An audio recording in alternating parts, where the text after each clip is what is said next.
You're tuning in to 107.3 WDBR, Well Dressed Bones Radio. World building nips and tucks for these skeleton fucks with Woo-hoo-hoo! Patrick. Hi, this is Patrick, and joining me in the studio is Patrick. Hello. Alright, let's get into the recap.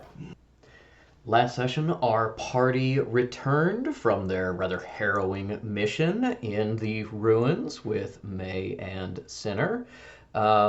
Somewhat successful, having fought off the uh, agents of B, the benefactor, and also bringing back mysterious designs for a machine that may help the sanctuary locate Mordital's ampule. As soon as they came back, they were all called to the Council of Elders, where their teleporter, Trope Kessel, was chewed out for violating a contract and abandoning them in the woods, and led to a punishment. For the next 7 days, he would have to teleport them wherever they wanted, free of charge at any time. Afterwards, Tone tried to sort of confront the party with a private debriefing, but Fish faked collapsing and was taken to the medical office, where they were told that they had to receive treatment every morning and evening in order to shake off the lingering damage from Jonas. And so Metal became the only person who had to hear Tone's report. Tone reported to her that while they had been gone, the other kidnapped person, the person who was kidnapped by the Second Dawn during the society party, had been rescued, and that she, as a sorcerer who worked in the Prime Minister's office, was questioned by her captors. Questions that led the other detectives to believe that there was possibly a threat of assassination against the mortal Prime Minister of Canada. There was also a message left with Tone from the chief detective, essentially saying, you know, we're not sure if this is a real threat, but we have to treat it like one. And so the party of detectives, our group, now that they are back, they are here to sort of keep an eye on things around the sanctuary and keep an eye out for suspicious activity while the detectives are out in Quebec City, potentially foiling an assassination attempt. Off. I was like, there's not enough squares. Hello, Hey, Craig. Craig. We've already done part of Hey, the Chris. recap, so I'll jump back Let you and deal with it.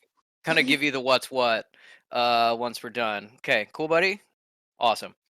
Um, So, Cal had a call with Elise, where she found out that Elise was planning a trip to town. She was canceling her talk happening in about 2 weeks, and instead coming to town in about 3 days, or now at this point, almost 2 days, um, where she was planning on meeting with. Um,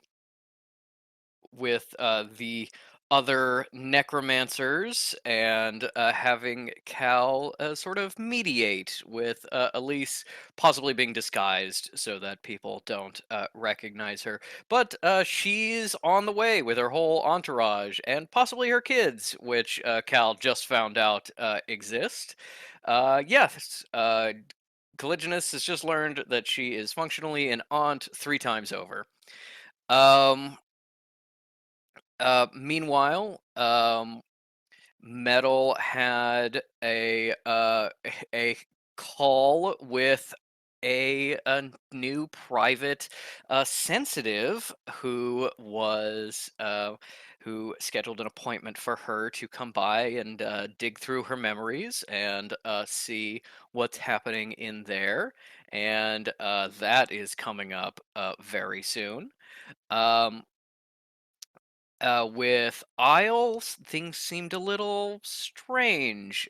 She was sort of uh, not spending a ton of time with you all as soon as she came back, sort of wandering off her own a little bit, but made sure that she was with Fish when they were getting medical care and coming back to their room at night.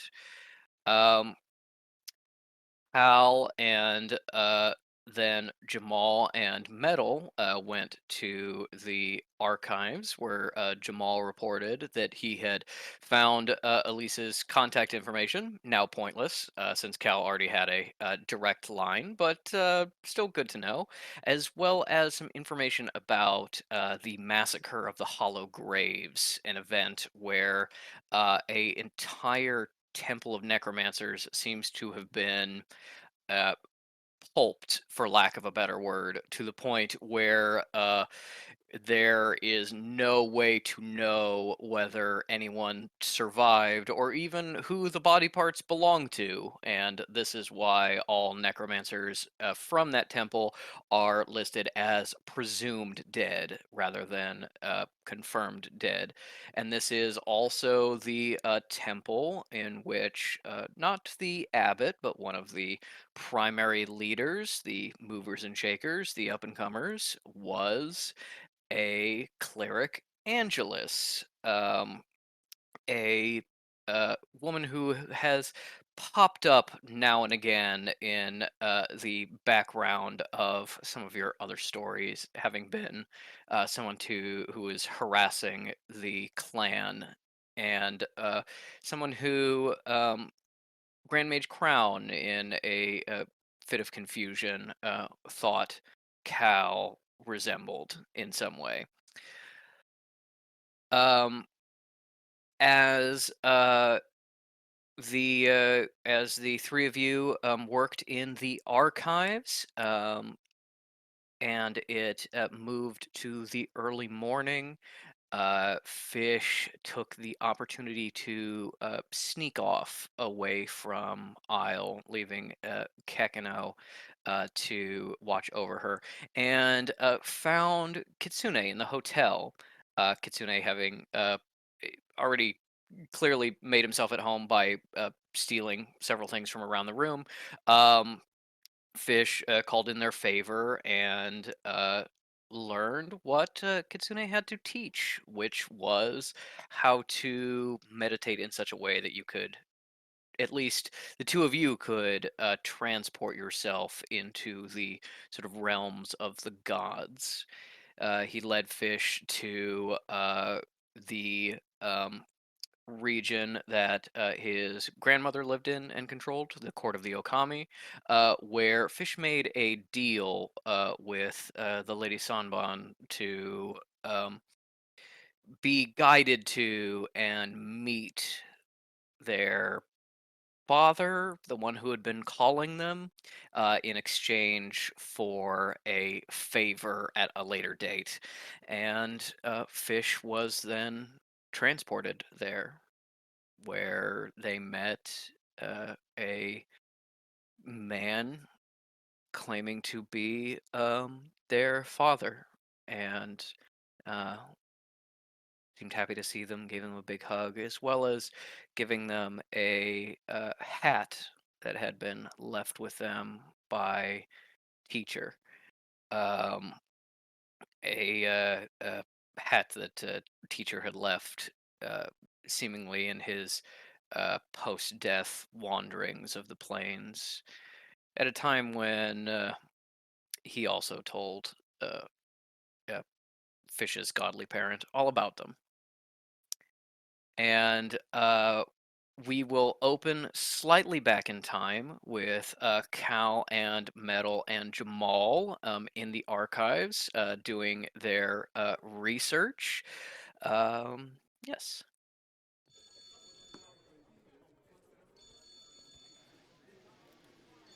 Did you guys pick Metal up yet?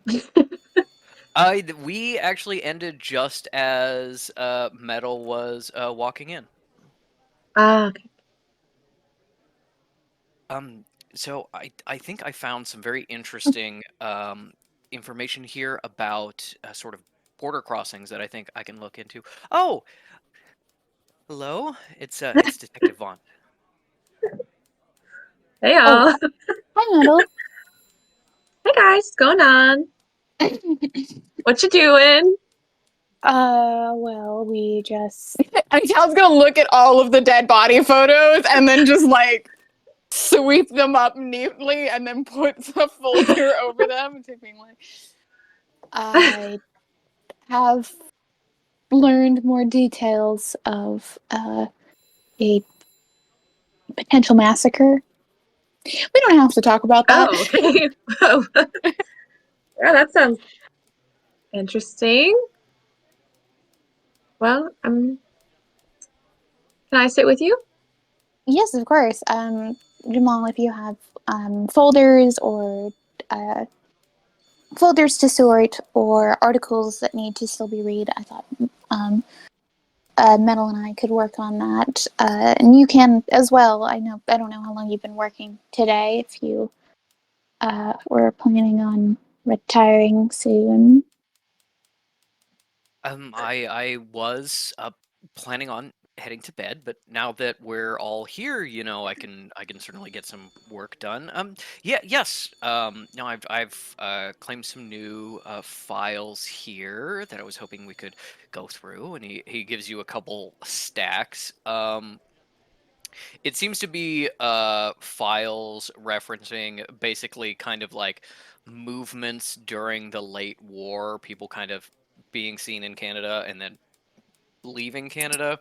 Nothing that is like explicitly necromancer-y, but you realize that you can cross-reference that with some of your own stuff and say like, oh, this person is a necromancer and they seem to have still been alive and left at this period, such and such. Yeah, it seems like he is, now that Cal is here, is going to stay with you and keep working. He Not does the role. not get the hint that he should leave. Cal is like, But yeah, she'll like hand out work and just like pass stuff over to Metal that she thinks is like the least like incomprehensible. And is like absolutely at this point has now like moved her chair so she's closer to Metal and farther away from Jamal. Metal's like, oh my god. Wow. Jamal does not notice. Metal's looking at whatever Cal handed her and is like, yeah, I'm so excited to help. And is just like not What the following fuck is this? It's like, yeah. Turning it around and like happy to be here. Why don't both of you give me a investigation roll? Oh no. Oh, my kiln never opened. Hold on. Da, da, da.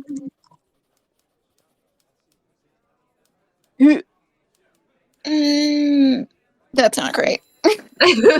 Don't worry, mine's even worse. Maybe. Actually, it would have been hilarious if mine was like really good. Mine's a 6, so I don't know. Uh-oh. Oh, hold on. That's flustered. Oh, mine's a 4. Damn. To a couple of useless girlies.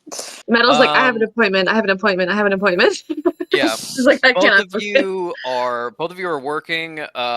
Jamal, it seems like he has his nose to the grindstone. He's kind of making notes, checking stuff off if he's working, glancing at the two of you and giving you both a like friendly smile, like, yeah, we're working together. Every once in a while. But Metal is rather distracted by her appointment coming up. She has written Jackrabbit in the margins a couple of times and has eventually now started underlining names she thinks is interesting rather than cross-referencing the lists. Absolutely. Cal is very distracted by kind of helping her and getting her back on track. And between that and Jamal still being here, she realizes that she is reading kind of the same entries over and over again. I love the idea that Cal looks over and is like, Metal, no. It's just Yeah. like, Okay. no. What time is it at this point? It is like 9 or 10 p.m. Mm. Oh I don't boy. think Cal's What a going day. to. Yeah, Cal's gonna look at this and she's gonna just be like, Metal, what time do you usually go to sleep? Well, I normally get up very early, but I also stay up very late. So, I didn't. you know. What? I'm the same way. I assumed you slept. Oh, you know, I mean, I do. And somehow I get all the hours I need in the few hours Oh, that I have. that would. Wow, that would be. I mean, I guess the glory of the young. I'm 20. Then, and then I was an aside. She's just like, Jamal, how old are? And then she's just gonna like, kill that question in the cradle. Metal's gonna be like, you, how old are you? I'm like, Jamal, Metal asked it, not me. Jamal just rolled a 6, so he No goes. idea. Oh, these records are, it looks like most of them are from kind of 25 to 35, 19, obviously. Oh, how old am I? I'm 46 this year. Whoa. Metal quietly is like, I'm 20. Has Cal mentioned her age before? She's not. Okay. So Metal's gonna be like, well, I'm 20. Clitchens, how old are you? Oh, you don't ask ladies their age. Oh, sorry. You're right. Actually, I knew that. I shouldn't have said anything. Jamal is really paying attention, and you can see is perhaps a little disappointed that Cal didn't answer. But once it's clear that Cal is not going to answer, he turns back to Metal and goes, "Oh wow, yeah, 20s, really young, especially to become, someone so important, a detective. That's great." Yeah, yes. Thank you. I've only been here a couple years. It's very exciting. Yep. I think she's gonna anxiously doodle. Wait, Jamal, how long have you worked here? I don't feel like, I mean, I've probably seen you around, but I know most people. But I don't know how often I ran into you. I remember when you first started working here. You came around with donuts for everyone in the archive, and That's true. then our archivist archivist Moon, she was like, we get donuts from the cafeteria, and Yeah. you were like, but these are friendship donuts, and Yeah. yeah, that was very nice. I sort of assumed that uh, you were working at another sanctuary previously. That's very impressive. Yes, I've been working here about, oh, I think we're coming up on uh, 14 years, I believe. Yeah. Very very much my first, real kind of sorcerer job after the war ended. I had some I had some private work in a private library before this, but yes. You and Metal must be very loyal to the sanctuary in similar ways then. Give me an insight check. Can I also? The I would like to hesitation. also either do an additional insight or add to that insight of Cal Can being Metal also stupid. do an insight check? Sure. Yeah. I think Okay. Metal is So also kind of like interesting. my insight is 10, and I would like to add on this that Cal is also being like, when I get out of here, are these two going to fall in love, and therefore I have no guilt? I got a 14. Metal's clocking this in the. I would also like to see how a loyal sanctuary person is feeling about that. Yeah. This is like, is everyone feeling weird? Is it just me? Yeah. With a 14 and a 10, you get kind of like a look of consideration on his face about being like, and he answers like, well, I mean, the sanctuary's great, of course. There's nowhere I'd rather work. But I'm sure there'll be other job opportunities at various times. And you get the sense that it is kind of like, the sanctuary is important work. The sanctuary is not necessarily where I want to work forever. Mm. That it's not like he's thinking of loyalty in regards to like staying at the same company your entire life. Yeah. He's not even considering like, oh, betraying it for money or something like that. He's literally just like, yeah, maybe I'll put in like another 10 to 15 years and then I'll start working on maybe getting into a research institution or something like that. But with the 14 and 10, and additionally for what Hal is asking about, Hal thinks, maybe there's nothing there now, but maybe if she was out of the picture, maybe Jamal would be into Metal. With a 14, Metal is like, Jamal is talking to me to be polite. He is hanging on Cal's answers. Oh my god! It's Metal very much, finally clocks what's happening. yeah, it's very much that like, oh yeah, no, what's going on with you? Yeah, that's great. Oh, cool. And what are you up to? Nice. Yeah. So then,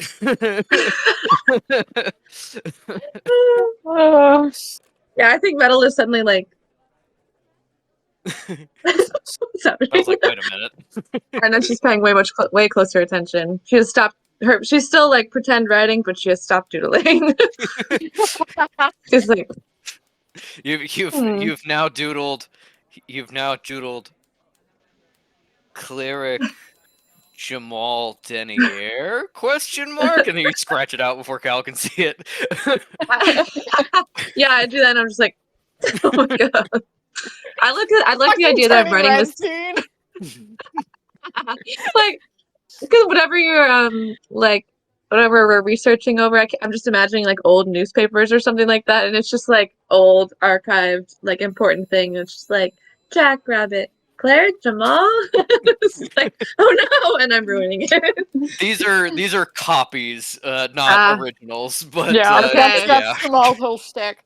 Oh Cal yeah. sees that and is like, okay, all right. She's gonna look and she's gonna be like, Metal, if you're distracted, didn't you say you had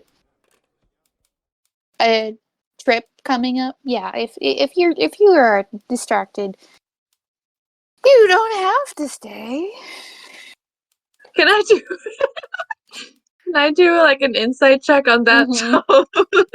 I'd say you can keep the 14 or roll a new one on the I'll keep the assumption 14. that the new one might be worse. I'll keep the 14. What's the What do you vibe think she check? gets with a 14? With a 14, I think you would get that she doesn't like. You wouldn't get too much. I feel like you get that she doesn't dislike, which is small, but she is uncomfortable around him, and maybe you would put two and two together, being like, oh, she also knows that he has a crush on her. And doesn't necessarily want to be alone with him, and that's why she invited you, but also is not going to force you to stay. Okay. I think Metal's gonna be like, Jamal, do you have like any like books and stuff in here that are like um about ghosts? I don't know. I couldn't think of What? anything. I don't know. I just Metal, think are it's you like super alright? interesting. Maybe you should sleep. No, I just was like thinking about it and you know, obviously you have like way more stuff that's in here than I do, and I was like just curious about it. Want to do some reading. Anyway, do you have any of that kind of stuff? Is this for a case? No, just no, just like personal interests, like specifically like um ghosts in Montreal. Do you have anything about that? I feel like you gotta have like a lot of good Okay. stuff. Ghosts in Montreal. Cross-reference Greater Montreal area with hauntings. Yes. No, I have some records for that. Perfect. Yes. There is definitely a moment where you're like, "Do you have books of?" And he kind of like flicks his eyes around of like, "We're in a library." Yeah. But yes, he gets up, kind of still mumbling to himself, and is gonna go grab you some books. The two of you are alone for a minute. I was like, what the fuck? She's like, And I are was like, you sorry, alright? no, I just couldn't think of anything. Oh my god, goodness, I think he has like a crush on you. No, no. Oh, no, not you. Oh no, is Oh, that bad? no. Yeah, Okay. I mean, I was gonna fire him, but now I can't fire Fire him. him. Well, I mean, he's not like you're not his boss, but I mean, he can just you don't have to hang out with him if you don't want to. No, I do. Well, I mean, I do kind Oh. of have to hang out with him. No, well, he's fine. I know I don't dislike him, which for me is honestly high praise. But Metal's like true. Real. I don't know. You saw what was happening with May and Mr. Drum. I don't want a repeat of that situation. Oh, But well, I don't, if okay. I fire him, I don't know when I'm going to be able to get a decent replacement. So, and this is all like in a whisper. That's so adorable. um, Metal is sorting through all of these different opinions. Yeah, well, I mean, okay. Well, if your work's really important, then and you don't dislike, right? Okay. No. Then it's probably fine if you keep working with him. And then, but what would you do? Like, I guess, what would you do? What would you do if he like asked you out?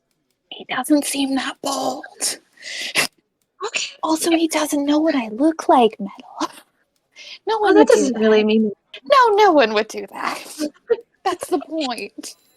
Well, I don't know. Well, I don't know what you look like. I can't remember. Does Cal know? I can't remember. Did Cal specifically reveal her face, or did Metal just see it in person? So at this point, Cal knows that Metal saw at least part of her face. She doesn't know she Okay. saw her full face when she was sleeping, and it hasn't happened yet when Cal like actually officially took her veil off to talk to Metal in the one shot. Okay. Oh yeah, that's right. Okay. Well, Metal's gonna be like, well, listen, I have known you for a long time, 2 and weeks. that's most of that time. It might Yeah, be 3 weeks at this point. Forever. It feels like we've known each other forever, and I've basically never seen your face, so I like you. I mean, it's possible. I'm just saying. There's a difference between companions and friendship and acquaintances and pursuing a romantic relationship with someone that you don't know what they look like. No one would do that. I mean, I guess we'll see. No, I don't like that. I don't like that at all. Do you This really is all think happening. that's a threat? Maybe I should fire him. I mean, it just depends on what, how you feel. Maybe it feels weird, but then maybe he asks you out and you're like, yeah, that sounds cool. I don't know. You could always just try it out, or you could just be like, leave me alone. These are all options. Metal loves love. Yeah. Some you sound like so somebody exciting. else. Who? Someone who meddled a lot of my life. Metal. No, We should hey. change the subject. All of this also is happening in like hilarious like stage whispers. Yeah. Like Yeah. it was all like There's definitely a like, and then Jamal walks by on the way to get another book, and you're like, yeah, just yeah, totally like ghosts, hauntings. Montreal. Isn't Administrator Tone wonderful? Metal's like, now I know you're just messing with me. Forget we had this conversation. Oh, it doesn't matter. It doesn't matter. It won't be irrelevant. Okay. It won't. Okay. Well, I'm here if you want to gossip. Okay. What were we talking? What were we studying again? It's like Oh, looking back over. Massacres, missing necromancers. Oh, yeah. Just gonna go back to doing stuff. I assume Jamal's gonna come back over with like 14 books that Metal is not gonna read. He actually comes back with 2 because he rolled pretty high on his investigation check with advantage since this is his library. He has narrowed down to 2 books, and you can see it has already been bookmarked for the major sections that deal with kind of consistent hauntings in Montreal. Cal is impressed, so she's going to be like, I think she knows this is useless, but she'll be like, thank you. You found that very quickly. Did you have a spell for that, or just manual searching? Oh, no, just worked here a long time. Know the systems, Metal's like, thank you. This is so exciting. Oh yeah, of course, you're welcome. While I'm up, do we want anyone care for coffee or anything like that? If we're gonna stay up working. Are we staying up working? Are we staying up working? I mean, not if you don't want to, Cal's like, oh, this is getting so bad, so fast. I think can Metal like do like a?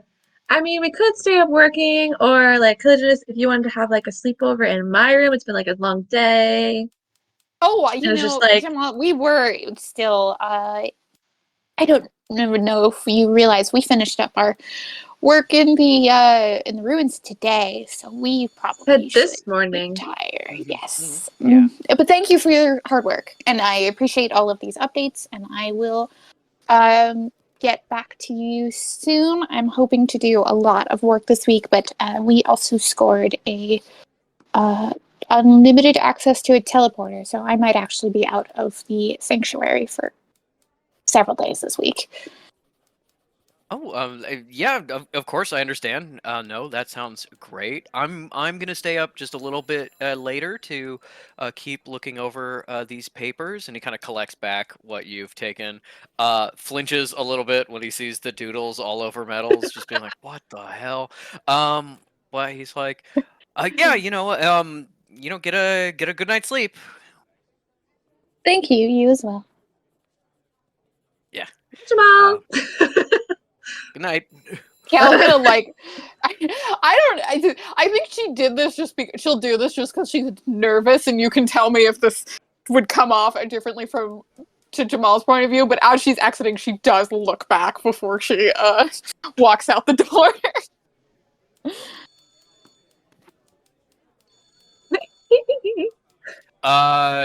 Jamal was focusing on the papers and writing, but as you look back, he looks back up and makes eye contact with you at the same time. And just a little smile and a little wave. Cal's gonna be like, slams door. Can Metal like loop her arm through Cal's and like like go off into the hall and be like, oh my god, did you see that? Time for a what? slumber party. I don't know why he's acting like this. It boggles the God. mind. Collisionist, just accept the fact that you're great and fun to be around. No one in my life has called me fun to be around. I did. I just invited you to a sleepover, which is on the table. That's because If you you want don't. to. Well, Metal. At some point, you were going to have a far superior team out in the sanctuary, and you will be baffled that you were even satisfied with my presence. I don't think I could have better friends than you guys. As you are having this conversation, past you walks Samuel Lee, your friend from upstairs, who's just like kind of vaguely Bestie. overhearing this conversation. And he's like, "Oh, Metal, you having another sleepover? Man, we haven't had one of ours in quite a while. We gotta get the gang back together, go up to the hotel." Mm-hmm. Oh my God, yeah, hotel sleepovers, so fun. We should do that. Mm-hmm. Wow, it's amazing how there are other people in your life who care about you and are more social than I am. You know, there's variety in every friendship circle. You don't have to humor me, Metal. It's fine. Well, I mean, if you want to sleep in your room, you can. But No, you I know mean, I'll my door is. take it. I have a new book to read, and I can work on some of the stuff I just got from Jamal. I don't know. I just prefer people to be honest with me. I know you're not trying to be dishonest. It's just, anyways. Metal's like, I am being honest. Well, I mean, anyway, I've got these books on ghosts that I can read now. So, Are you going to read those? well, I actually have like a lot of anxiety right now, so I actually think I have books you can read, like fiction. Oh, okay. I still have them. I took them to be polite because, it'd be weird if I just left them there, but maybe we can look at those too. And then we can just say sleepover. Yes. And they slept. A very nice sleepover. You both are in Metal's room, and you can see like the little blankie where Swifty usually sleeps. Unfortunately, she's not there. She's still. We still don't know where Jesse. she is. No, she's with Jesse and Claire. And you're like, oh, kind of miss Swifty, but still have a fun sleepover. Now we will zoom forward in time a little bit to Fifth waking up, setting Kekino to guard over Isle, seeing Kitsune, adventuring a bit through the lands between, through the inner planes, and finally meeting their dad. Kekino has now been brought into this place as well. And you find yourself sitting on a small bench inside the Marae, the sacred gathering space of this village, as this man, your father, leans back next to you and throws a leather ball back and forth that Kekino keeps fetching. And he it just says, so we got a lot of catching up to do. Do you have questions, I guess? Yeah, so many. To the point that I then had to distill them down to like, what would you Oh no, ink froze for ask? me. Because you can't ask.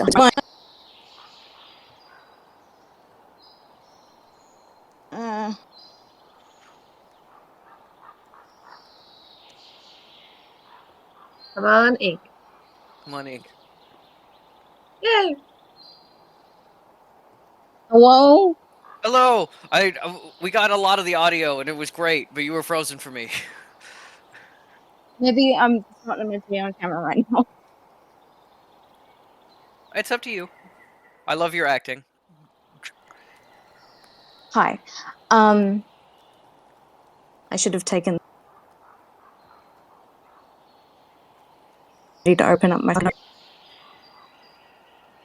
Oh, but first is Fish is struggling to make eye contact to even begin with.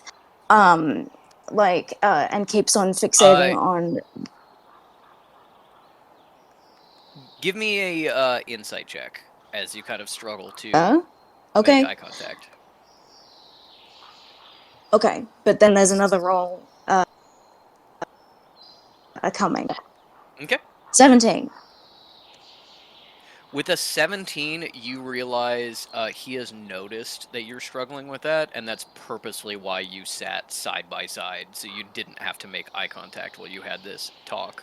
And you just sort of get this sense that, like, this god being father person is very, like, socially aware. And notice your discomfort instantly and accommodated for it without you having to say anything. Okay. And also Fish is fixating on his many tattoos and the medallion that he is wearing and trying desperately to search their memory banks and also just very limited information that they have. Religion roll, like if they can, if like anything sticks out to them. Yeah. Yeah, 100%. Excellent.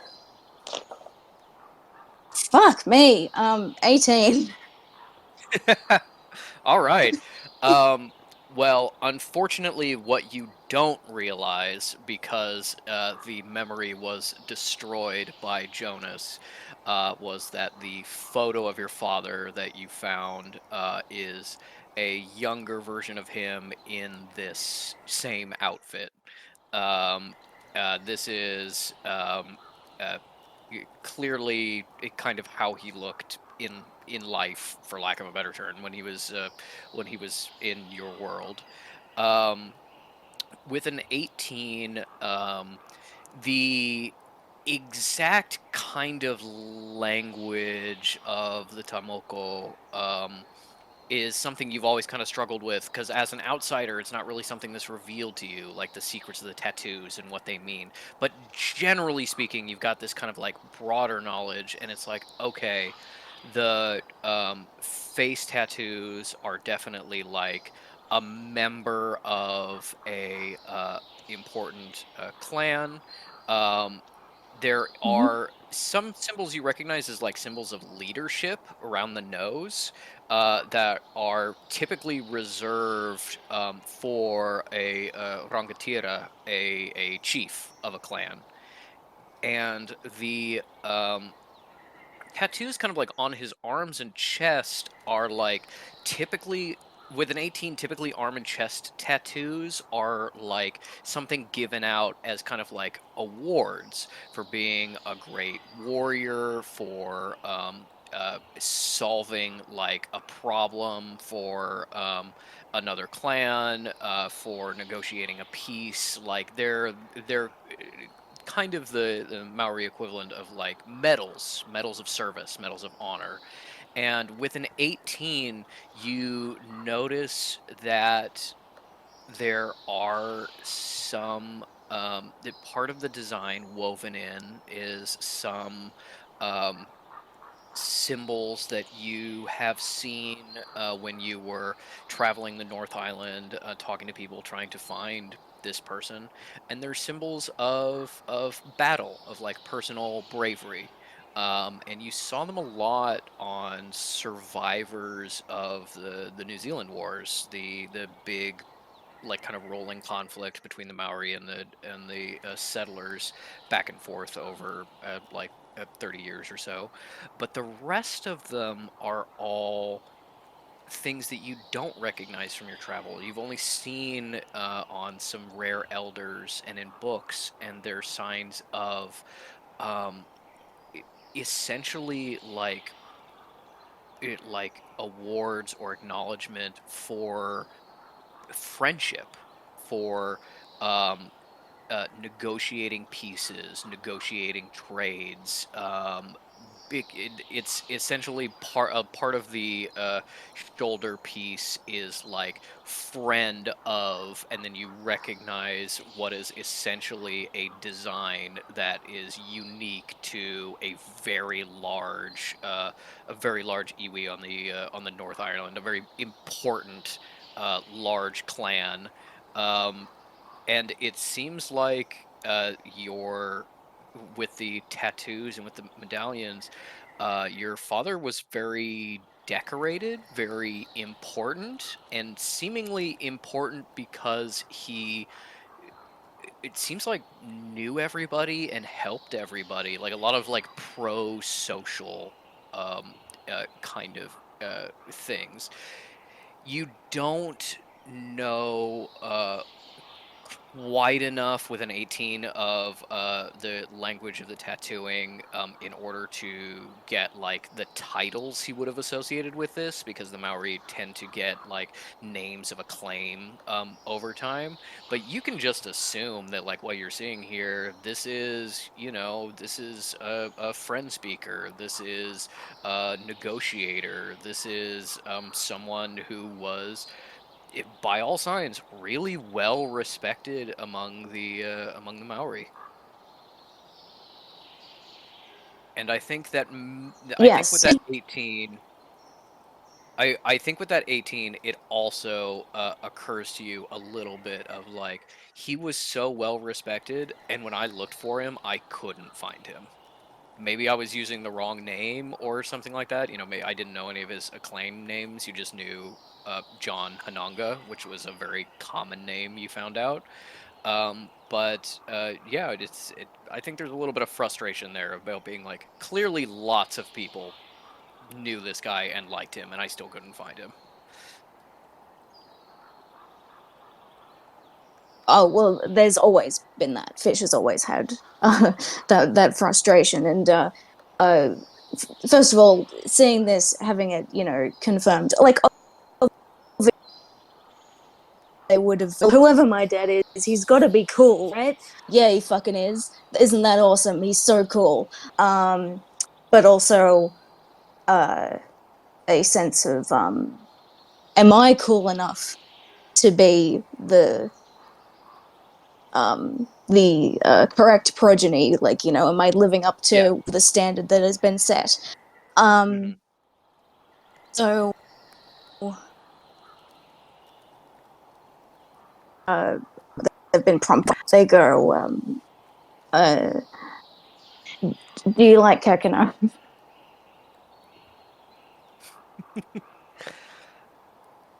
Uh, I'll freely admit, only a little bit of my power, my design in Kekino, mostly all you. I love him. He's such Really? a good boy.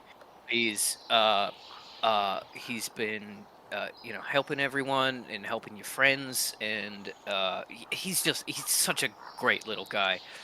And Kekino runs up playing Yeah, he fetch and is. kind of hears the end of that, and he's like, "Look at my shark tooth." Yeah. Yeah, look at that. You look very Yeah. handsome. Oh, we've been working on a trick. Like if he concentrates, he can like change like the patterns and stuff of his fur. It's really cool.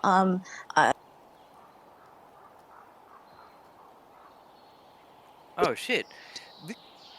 Give it a go. Show him.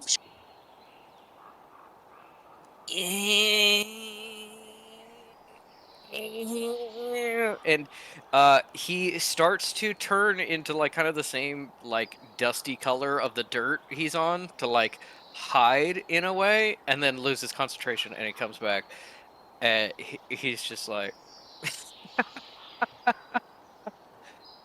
Ah, this is a great little mate. Good job kicking him. It is. He's okay, no. Thank you. Okay. Then Fish takes the ball or, piece of whatever thing that is being fetched, and they go, haha, chucks it as hard as they can. So he's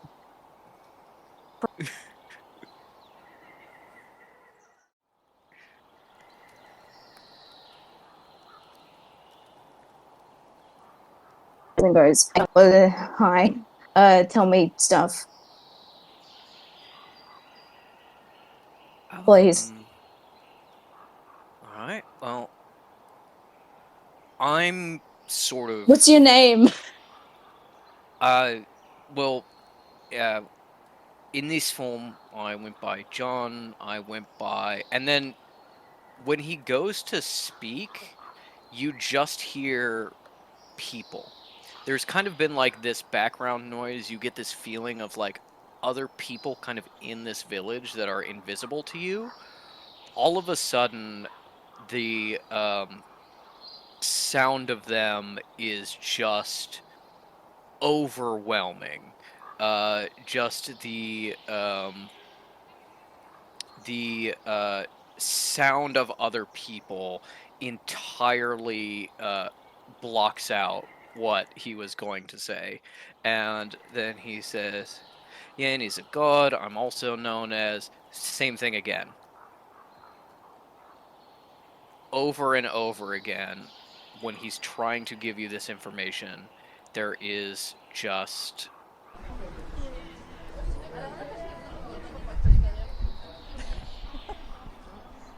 And he sees the confusion on your face a little bit, and he kind of like reaches out a hand and like puts it on your shoulder, and you feel a little bit of like connection between you. And he goes, I said I'm.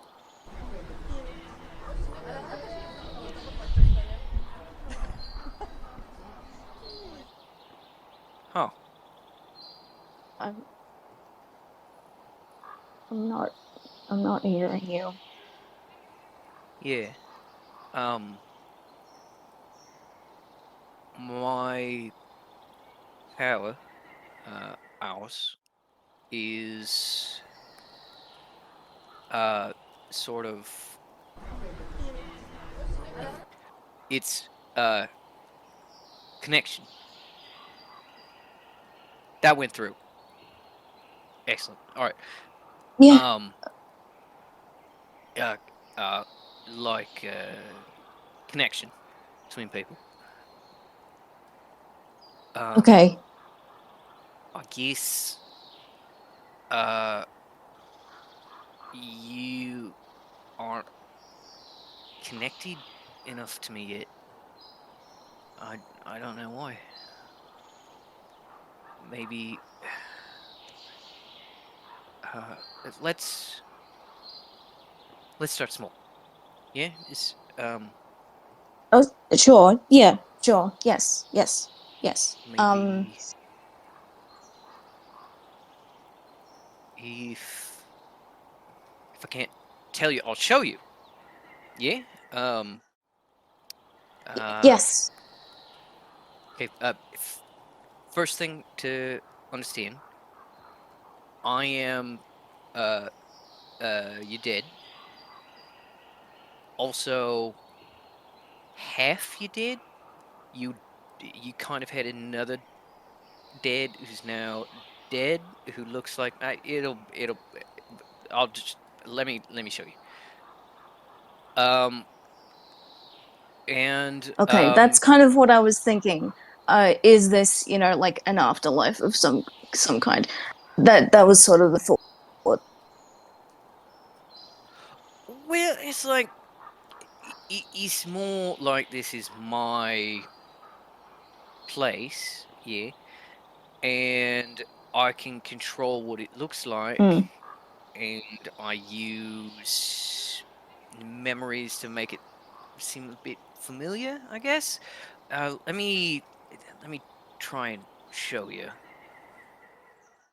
And you feel something like a mental whoosh, a change in your perspective, and you sink inside yourself a little bit, and you are um, suddenly in this village in the daylight. You see other people around, people Hmm. walking and laughing and living, and you see uh, a young man. He's maybe 10 here, um, and you can see a little bit of the bones of who he will become. This is John, your father, as a child. Um, he is running around the uh, the Kainga, the village, and helping his family, his clan. He is doing um, work for them and helping them wherever they need help. You'd see him step in on arguments and solving disputes and things like that. And you see, first out of the corner of your eye, and then as you realize it's there, you can focus on it a little bit more. Almost an after image, a sort of cloak around his shoulders of energy. And as you focus on it, you realize that this boy is your father. But the being you're speaking to, the god, is this other presence, this cloak that is with him. Time starts to speed up. You see him as a boy meeting with some of the first delegations of the Pakeha on the North Island. You see a town start to spring up far in the distance. You see him and his father, the chief, meeting with delegations from the city. You see him growing older, um, visiting other clans and extended family, training to be a warrior, making friends with others, and always he is uh, helping others, solving disputes, keeping peace, always trying to find what is best for everyone. You see a time in which he's maybe 13 or 14, an argument break out between a Maori that he doesn't know um, and a white settler in some sort of argument. It's started to shoving, settlers reaching for a gun, the Maori is reaching for an axe, and you see John stepping in the way, and he starts speaking to both of them, and you realize at some point he's taught himself English so he can talk to these people and help negotiate, and both of them settle down and walk away without bloodshed. He gets older, he becomes more important. Um, Everyone seems to take him into account. Every time there is a dispute or an issue, and if he is nearby, they will um, always seek his advice. Even as a very young man, he is someone people look to for counsel. And as he grows, this sort of cloak of energy grows with him until one day, and he seems about 16, he is cliff diving with some of the important sons of other clans, still making connections, but also having a good time. And you unfortunately watched as during a particularly big dive he was goaded to do, the surf reveals a rock and he lands on his head, and you can hear his neck snap as the body falls into the water. They're in a liminal space between life and death. You see this cloak of power soak into him, and the god reach out to the man for the first time. You see the exchange. You see the man who had always served in this god's interest, knowingly or unknowingly, finding the connections between others.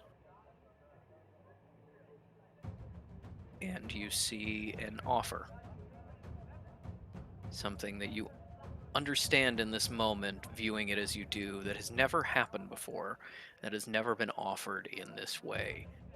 A sharing of bodies on which the god will take over, heal the man, and they will coexist. In this time, in this place, in this vision, you understand the context that the god has visited others. The god has dwelled in others, writing in their minds and offering advice. And rarely the god has been offered a body that has passed for it to operate in as its vessel, and never before has it ever shared in this way. And as the man agrees, you can see the blending, the overlap. The man and the god, two different people but no longer distinct, blending together in subtle ways until it becomes hard to know where one ends and the other begins. And then you see him wake up out of a coma in his house. The cloak is gone, and now you see it shining through in the man. You see him grow and only grow into his power and influence. Everyone seeks his opinions now, and he becomes a man for the first time, gaining his first tattoos. And as he is 17, sitting in the council of his father, you watch a delegation of the settlers come.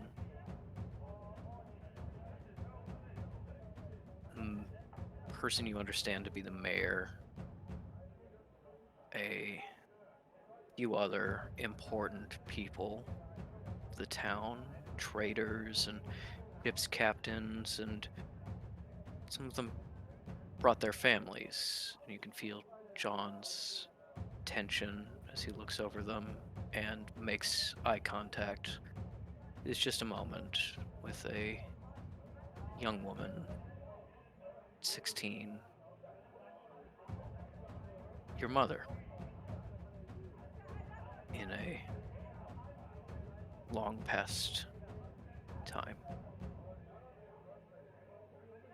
And with that, you snap out of this vision and are back in this cognitive version of the village with John and the god you understand this is the God without John. That John was a man who died, and the God lived on with parts of John in him, both your father and not your father in spirit, maybe not entirely your father in body. And Yep. as you snap back, he's just like, "Whoa, whoa, sorry, it was a bit harder than I thought it'd be." Whew. No, that's fine. That sure is a lot of stuff that was.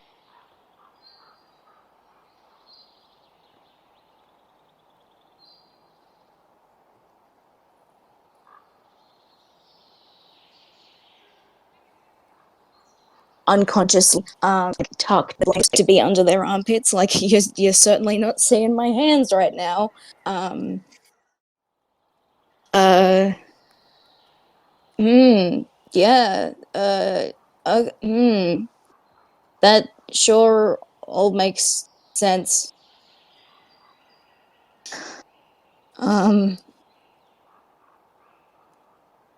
So what do you want me to tell you? Whatever you comfortable. Dad, I guess. John. Um, it seems like is probably not quite, in bounds. Yeah, yet. I'm not hearing. Yeah. Yeah.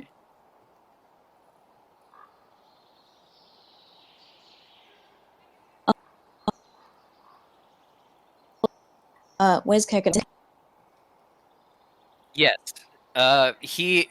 You realize that while this vision seemed like a decent amount of time for you, it happened in an instant in this kind of world, and so Kekino is just now running back. Okay. Well, Fish looks at him for a moment, focuses.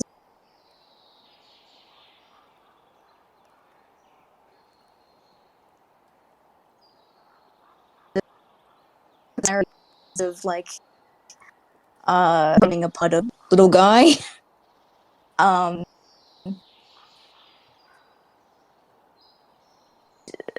looked to interactions that they've had with Kakano, and so all of a sudden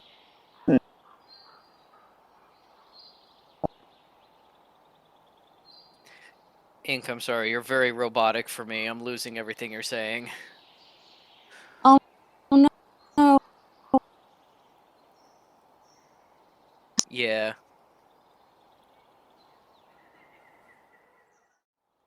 What's been happening is sometimes you'll freeze, but then after like a little delay, it'll say everything that you said and then start up again. So, That's okay, so I've been getting that from fucking all of you, so I guess Okay. the problem is me. I mean, you can just blame Australian internet. Maybe but try yeah. switching I to your will. phone. To my phone? Yeah, sure. Will do. I think that's worked before. Okay, bye.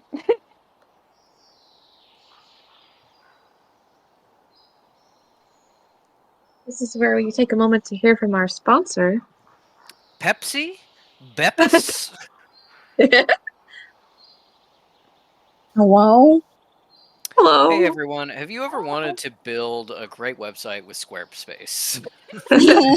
We have a great Today's deal. sponsor is BetterHelp. Our sponsor will never be BetterHelp. Fucking hate BetterHelp. No. Yeah, fuck those guys. Okay. So You sound good so far. No, I shouldn't have said it.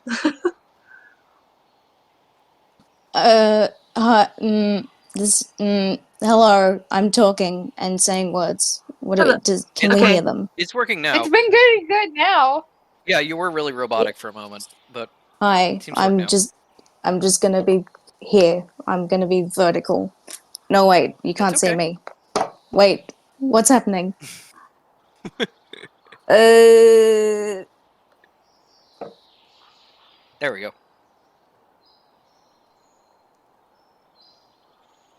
No, it's on.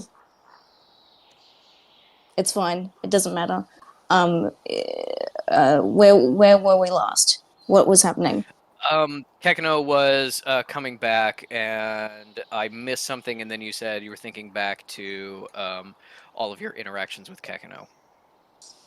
Okay, so Fish is looking at Kekino and having sort of a renewed, I suppose, appreciation of how Kekino is both a product of Fish and an amalgamation of them, and it's sort of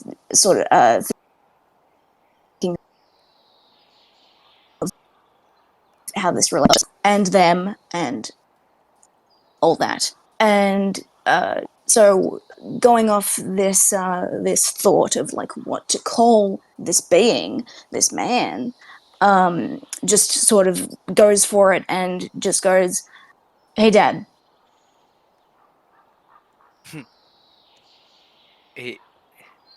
It sounds right.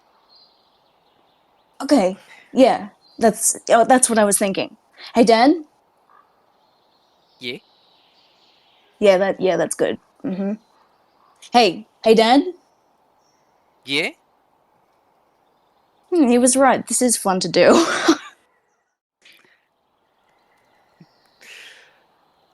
No, that was it. Though, yes.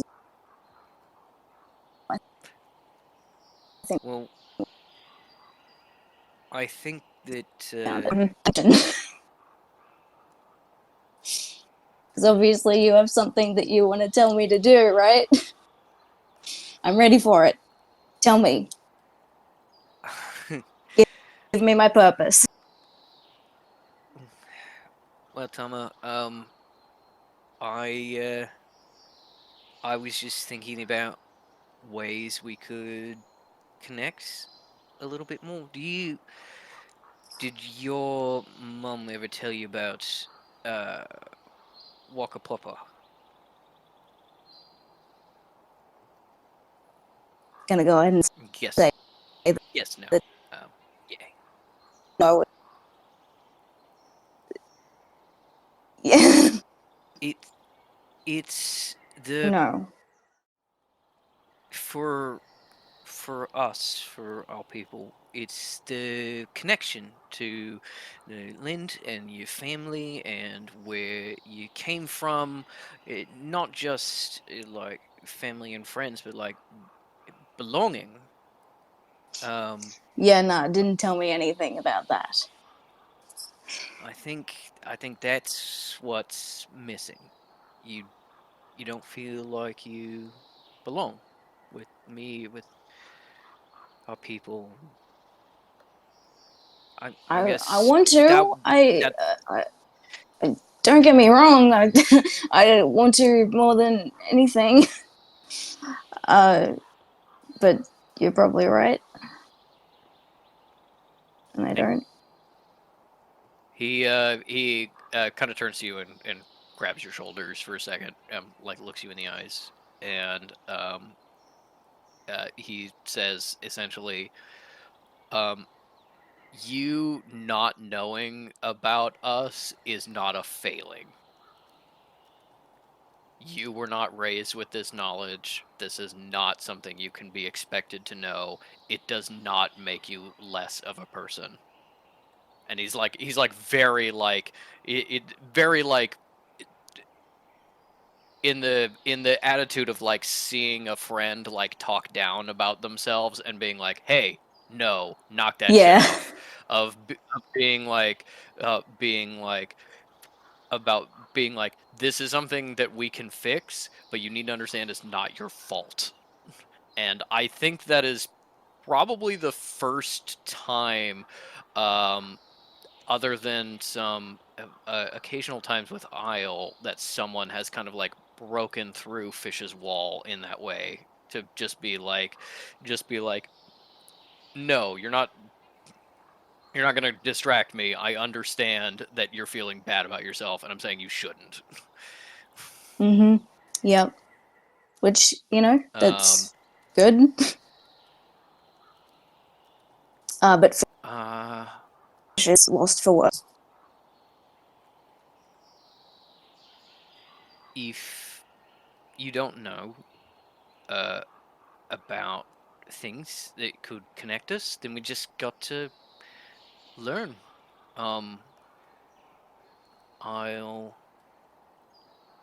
Here's your mission. I'll send someone. I'll send someone to you. It's gonna teach us about our people, how to reach me, and we're gonna do something that connects us, little Yeah. father-son bonding, and we're gonna crack it, and yeah, won't be a problem. Great. Great. Yeah. Cool. All for it.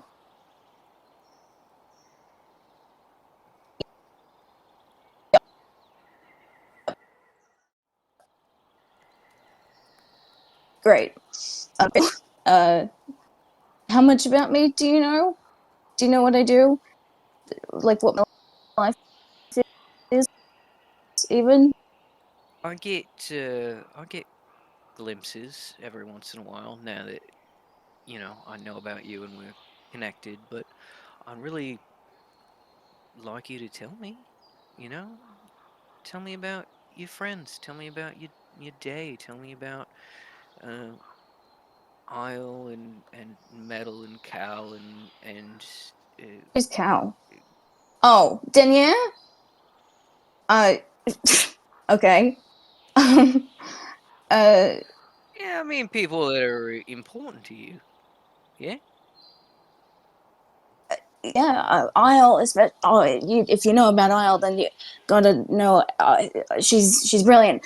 She's a shapeshifter. She's the toughest, not just woman I know, but person I know. And oh my god, I can't fucking wait to tell her about you. It's maybe I shouldn't actually because she's got dad baggage. May Metal, she's great. She's got a whole lot of shit going on, but she's great. She's like a little sister. Maybe if that would be cool with you, I'd be like, no. Even Daniela, I guess. If I don't know. Uh, uh, um. I work for, I guess, kind of. They had to do a little blood tablet oath ritual. I work for the magic government.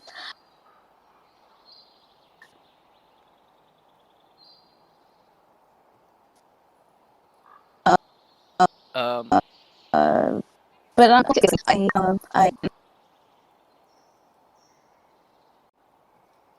when you yes. talk about Metal being like, oh, like a little sister, I don't know, maybe if you're like okay with it, he's just like, your family is my family.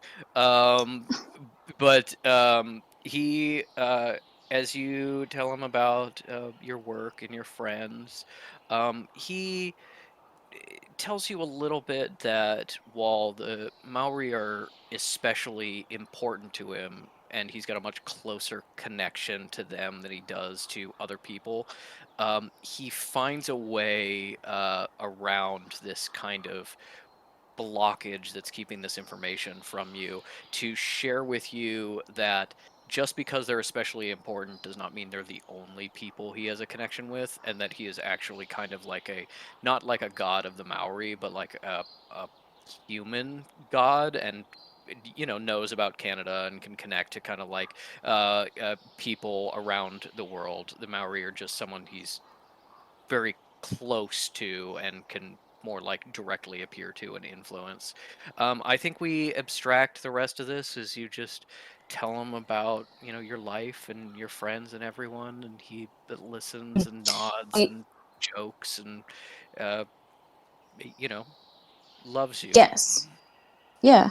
And fishes, even though it's awkward for them, but they like it.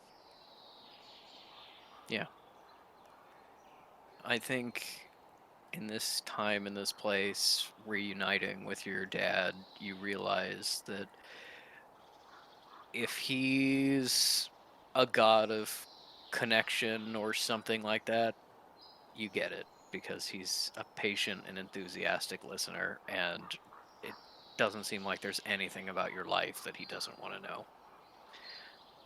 And as you start to feel a little bit of tension in this world, a little bit of a fading as you remember that your real body is elsewhere and you're in a meditative state, that you have transported yourself here.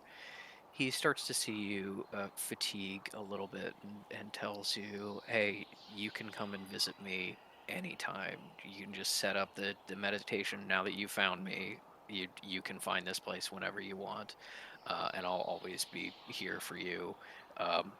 Even when pieces of me go out into the world, most of me stays here. So there will never be a time where you can't find me. And you sort of feel that pull back to your body Mm-hmm. as you awaken back in the hotel room. You can see the light is just starting to peek over the horizon through the blinds. You realize you've been here for perhaps 2 or 3 hours. Kekino is in your lap. It seems to have come into the space physically and left with you physically. And you can also feel a tightness around your head as you are wearing teacher's Akubra that has followed you into this world. Vish is very happy about the fucking hat. He left it for you. He Yeah. he didn't put it in the mortal postage system. He put it in the godly postage system, basically. Yeah. 'Cause he knew you wanted it. As you come to and are sort of reflecting on these memories, I think two things hit you one after the other. Which is one, Kitsune's not here. You look Oh. around and realize you're totally alone in this room. Kitsune's stuff is gone, and you have now seen stolen all of the light switch and outlet covers as well as the doorknob, and is just like the door is open and he is out of there. Just in front of you, you see a small piece of a very fine paper folded on the floor. Okay, pick it up. It's a very fine mulberry paper, and written on it, first in Japanese, that then shifts to English as you read it. Um, Remember, you owe me a debt, Lady Sanbon Inari. And then, still in your hand, it starts to crease and fold itself into an origami fox that then runs off and disappears under the bed. The second thing you realize as you're still coming to terms with everything that happened is probably doesn't occur to you at first because it's something here that shouldn't be here, which is, oh shit, Kekino's here. That means that Isle is alone. Yep. Uh-huh. Yes. So it's like, oh hey pal, how's it going? Oh fuck!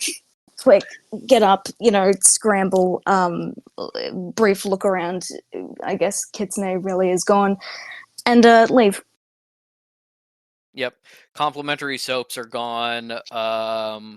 There's definitely a robe in the bathroom, like a nice fluffy terry cloth robe that is gone. And all of his shit is gone as you rush downstairs. You see a very bleary Samuel Lee at the front desk. He wasn't here when you snuck up early in the morning, and it's just like, oh, hey, I didn't know you came up. What's up? Well, it was me since I was up here, but it's not me no more. Bye. Fish goes down. Okay.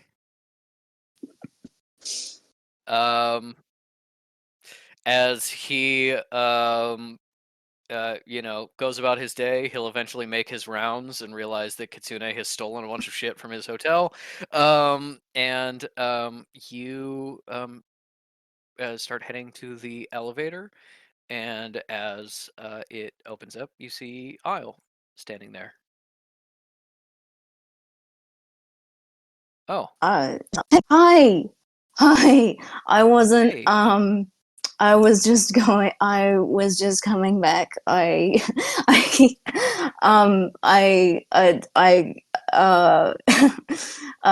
going for your morning shit in the woods. How about I go with you? Yeah. Morning shit. Say hi to Wilma.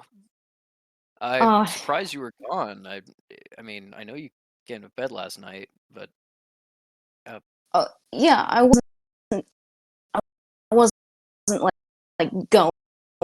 I was always gonna go with you originally, so you wouldn't have to worry, but it's fine. Point is, hi, here I am. How are you? yeah, I'm okay. Give Roll me a insight. insight check. Yeah. Nat 20, fuck off. I rolled a nat 20, so that's 22. All right, 22. Um, as you see Isle's expression fall a little bit, you realize that she's not really upset at you in any real way, but there is something else on her mind. She's a little distracted, sad, and I think it occurs to you that she would either be like, "No, it's fine, let's go hang out and do stuff," or she would say like, why the hell were you up at 2 in the morning and you disappeared?" The fact that she's not doing either and she's kind of like halfway between is sort of damning in and of itself, because Yep. she is a little upset but accepts it because it's not the most important thing to be upset about right now. And as Yes. you realize that she is struggling with something she was perhaps going to tell you later. You can see her um sort of straighten her spine a little bit and decide to tell you now. And uh just says, yeah, yeah, let's go for a walk. um you start to step out into the woods. You visit Wilma for just a moment. She gets scritches from But Isle and then fish has been headbutts fish you has in been the down. shins. Hmm. Hi, idiot. Yeah. So fish Wilma has been headbutts you in the shins and then says hi to Kekano and seems to like Kekano.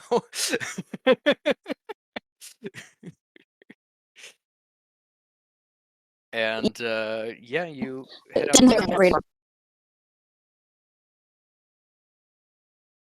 Okay. Fish tries to hold her hand. She grabs your hand. Okay. As you're walking, we're going to abstract this conversation a little bit. But she says that essentially the first thing on her mind is that Jonas took you over and hurt you, and there was nothing she could do about it, and she couldn't protect you. And she has been feeling more and more like she can't keep going this way. She can't keep trying to protect you and the others and failing. She reveals that when she was saying goodbye to Sinner, you remember she had a little bit of a longer chat, and you weren't close enough. Nobody was close enough to know what it was about. But she reveals to you that Sinner privately told her about some information about other kind of mercenary groups and things that had been sort of approached about work that could be counter to the sanctuary, and that she has accepted a offer from Tone to leave, to be undercover and working against these people, infiltrating these groups, and that she hopes that if she can't be with you and protect you, then she will be far away from you and protect you.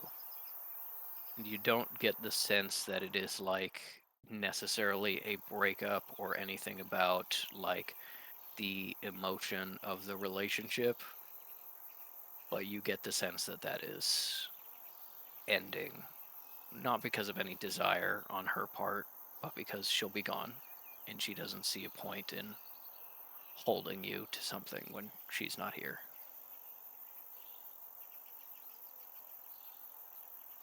And I think as the conversation gets a little more serious, she does eventually sort of drop your hand as a way of forcing herself to let go.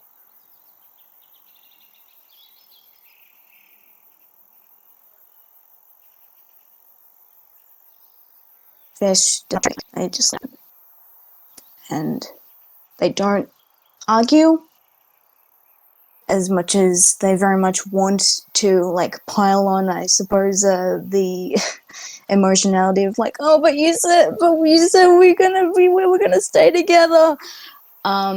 That's all internalized. And so they're just trying to be like,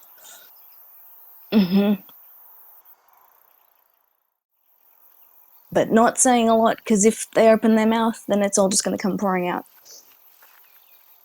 Yeah. I think as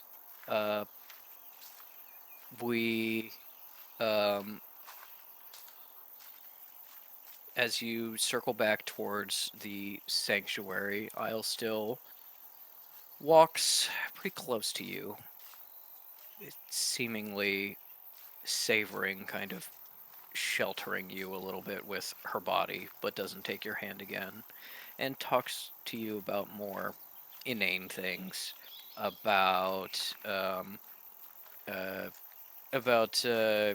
how Cal has been how Metal has been searching for her guy, how thought you make fun of Sinner's stupid hair for a little while, just inconsequential chat. And you head back into the hotel. At no point does Isle stop and take a woods shit. No, not gonna happen.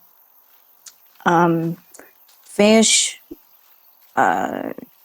If the vibe is that she wants to now go off by herself to like pack her stuff or whatever, Fish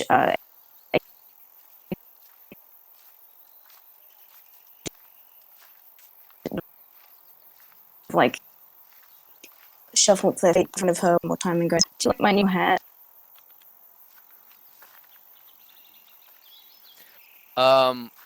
With that natural 20 insight from before, you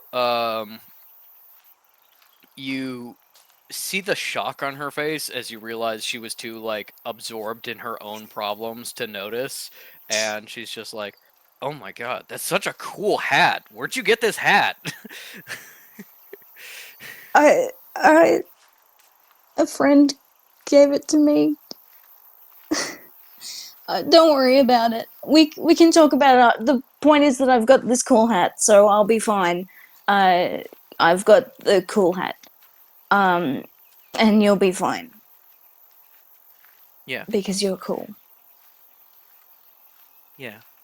Thanks. You're cool too, and you do have a cool hat, and you're gonna be okay.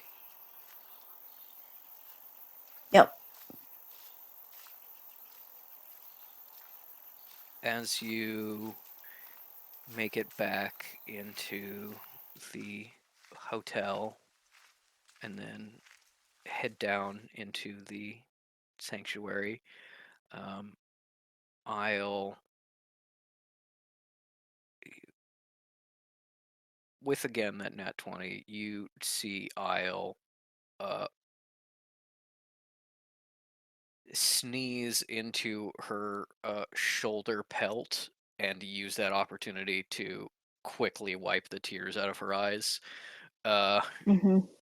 And Fish she has an affectionate thought of, she's so gross. I love her. and I think you can see that as you're separating to go your own ways this morning, she is debating snatching your hat off and kissing the top of your head, and resists the urge and does not. In the next couple minutes, there is a knock on Cal's door, and then when nobody answers, a knock on Metal's door, and you see Isle there. Did both of you stay up all night?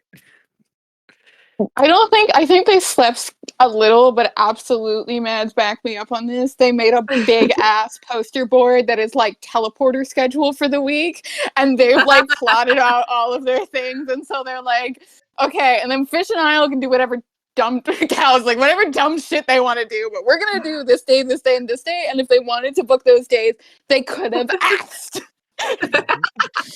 So yeah, this is We were up I late. think they're up now because they were like, okay, we'll sleep for 3 hours and then we'll go back to color coordinating the schedules. Yes. The one overlap in Metal and Cal's neuroses is organization. Yeah, I think there's one that's like appointment and like appointment time and like location for Metal, and then there's one that's like 2 days later at like 3 p.m. that's like try new bakery with collagenous. It's like, well, we're just like we're gonna do it all. We're going everywhere. We are going That's to the some Mads California. No, not the California. The Canada Jenny's. Yeah. That's Mads I bleeding knew through in the dessert middle. Hmm. So yeah, they're I think up again working on this at 5 or 6 after having only slept like 3 hours because they're both stupid. For sure. Metal's wide awake. She's not sleepy. As there's a knock on the door, and Isle is there. She sees the two of you, and she looks at Cal and says, "Hey, if anyone messes with Metal, stab them." And then turns to Metal and says, "Tell Swifty I said she'll know what it means." All right. What? If you want a day, if you want a day to go anywhere, we have already booked up Wednesday, Friday, and Sunday. Wait, and a little bit of Thursday? A little bit of Thursday. Depends on how long we're there, but yeah. I mean, it's not all day. Yeah. Yeah, you know what? Maybe I'll schedule some time at sort of later tonight, and we'll do something like that. Anyway, see ya. All right. Are we not getting breakfast? I'll may Yeah. be going to get breakfast, but it's not waiting for you. Cal is gonna be like, "Did you understand what that was?" Metal's like, no, but I am hungry. We should go. All right. Cat could perfectly fold the schedule. Yep, perfectly fold the schedule. You guys go to breakfast. The sanctuary is starting to wake up a little bit, and people are filing in to have their breakfast and start their day. And as you're eating, sensitive Mercy starts walking over to your table and approaches Metal and just goes,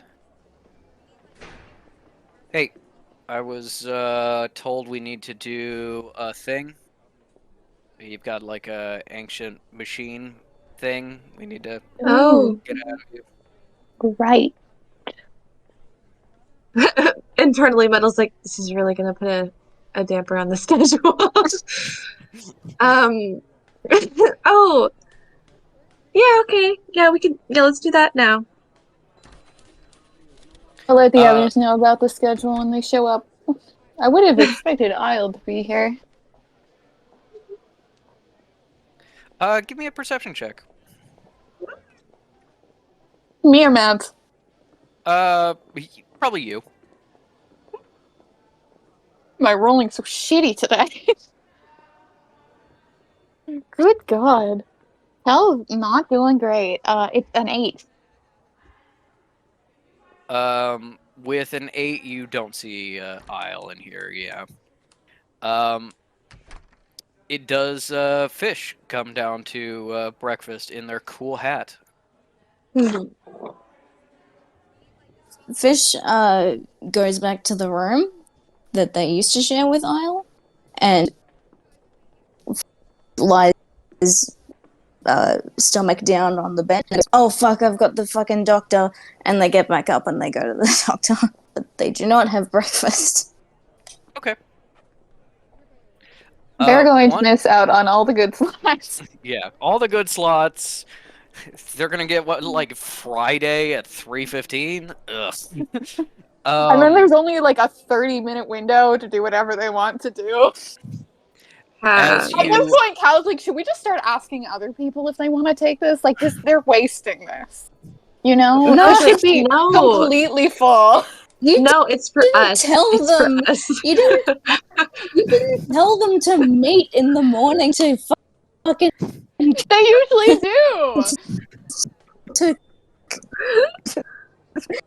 figure Sounds like we could just like auction this off. Okay, but then I will say part of the deal is that it is exclusive to all of you. So if you are auctioning off a slot, you would have to go with one of you would have to go with that person for a teleportation trip. But as Fish goes into their room, you see that Isle's bag is gone, but not all of her stuff is. Her one of her big furs that make up a piece of her cloak is still stretched out on the. It seems like she actually picked it up off the bed and off the floor and put it on your bed. Yep.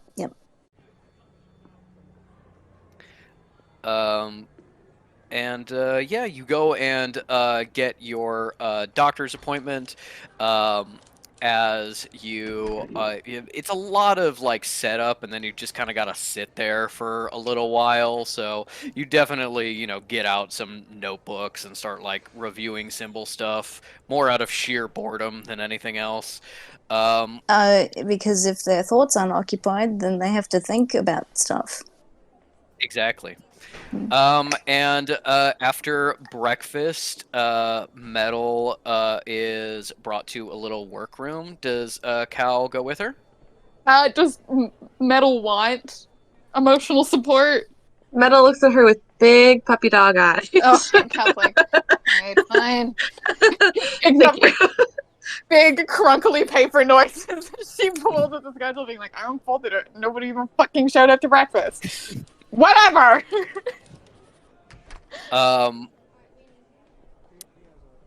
As you are led to a room, there's just like a big table with like a huge piece of paper and a bunch of pencils. And after a couple of minutes, Gof walks in and says like, "Hey, Metal! Hey, how's my Ghost! girl?" Hey! I'm... Well... Yeah, I heard we're gonna take this brain thing and we're gonna put it on paper, just like that. Yeah. That would be... Yeah, that would be so good. It's not gonna hurt, is it? No, I mean, maybe, probably not. No, I definitely think no. Merce, will it hurt? Probably not. Yeah, see? Not gonna hurt at all. Yes, for Ellie, Gof is a Bestie. Native Alaskan man, very dark-skinned, and speaks like he is from the worst part of Boston. So, yes, Something happened there. There's something happened there.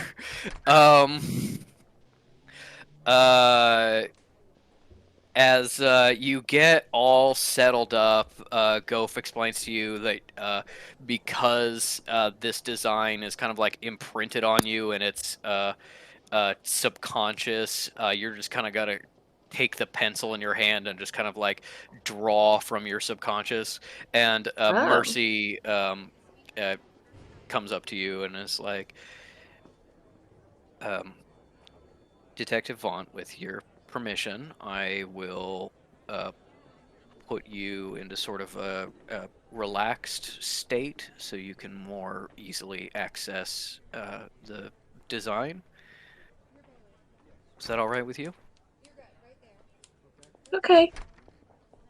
All right. Gof hands you the needle that you got from the machine, which you hold in one hand, as Mercy stands behind you and rests her hands on your head, and you can just feel yourself kind of relax, kind of just floating in the in-between. You can vaguely hear writing and sketching and things like that. Cal from the outside sees that Metal is maybe unconscious or asleep, maybe just only kind of conscious, but her arm is just going all over the piece of Oh. paper. Death Note, And- yeah. way more floppy than Death Note is. Very, very like unconscious movements. And for Metal, it seems like no time has passed at all, and for Cal, it's been about 45 minutes of pure writing. Metal comes to and is kind of astonished to see this giant piece of paper absolutely coated every square inch in symbols and diagrams and charts, to the point at which like any individual place has been written over in different directions like 3 or 4 times. Like, it is an incomprehensible block of information. And once it seems like you're finished, spins it around, looks at it, tilts it another way, looks at it, completely goes upside down and looks at it, and then goes, Metal's like, yeah. right, you know what? Hey, That's it. I don't understand what the fuck this says, but I will figure it out. That's right. All right, Metal, let's get to work. Yeah. Hey, good job. Up top. A big high five. Takes the needle back. Mercy is just like, Jesus Christ. And he leaves and is already like talking aloud to himself about like materials he's gonna get and stuff like that. As Cal and Metal get up to leave, unbeknownst to you, there have been a number of scythes that have found their way outside and are now posted up. Fish, when you finish your appointment, you discover the same thing, that scythes have been placed outside the doctor's office and are holding you there for a little bit. And as Cal and Metal are a little confused, as the scythes won't let you go out into the hallway, sort of holding you there, Ooh.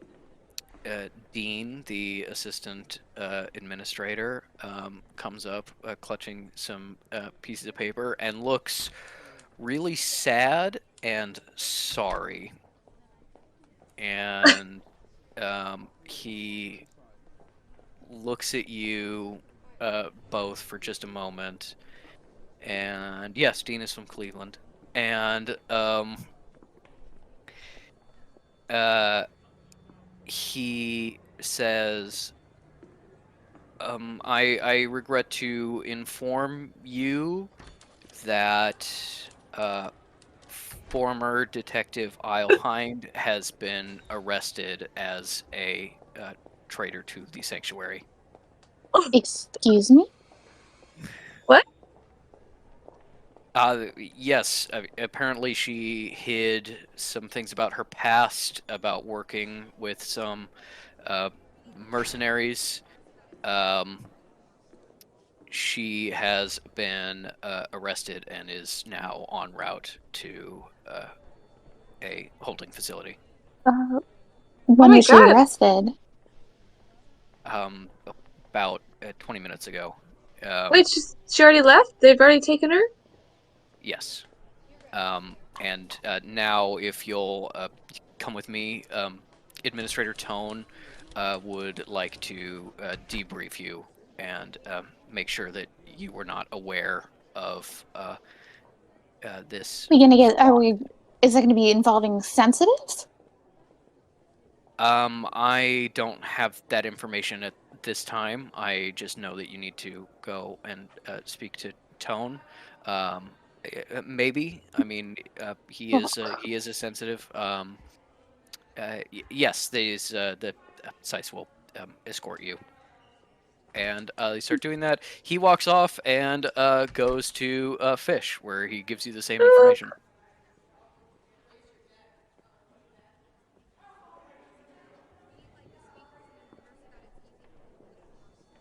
And Fish. Mm.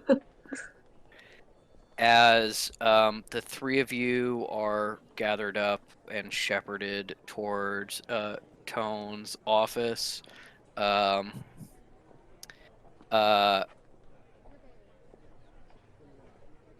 and as you are let in one by one, I think Metal is in first. It's about half an hour while Cal and Fish wait under guard. Oh, no. And for Metal, after you were brought in and left alone,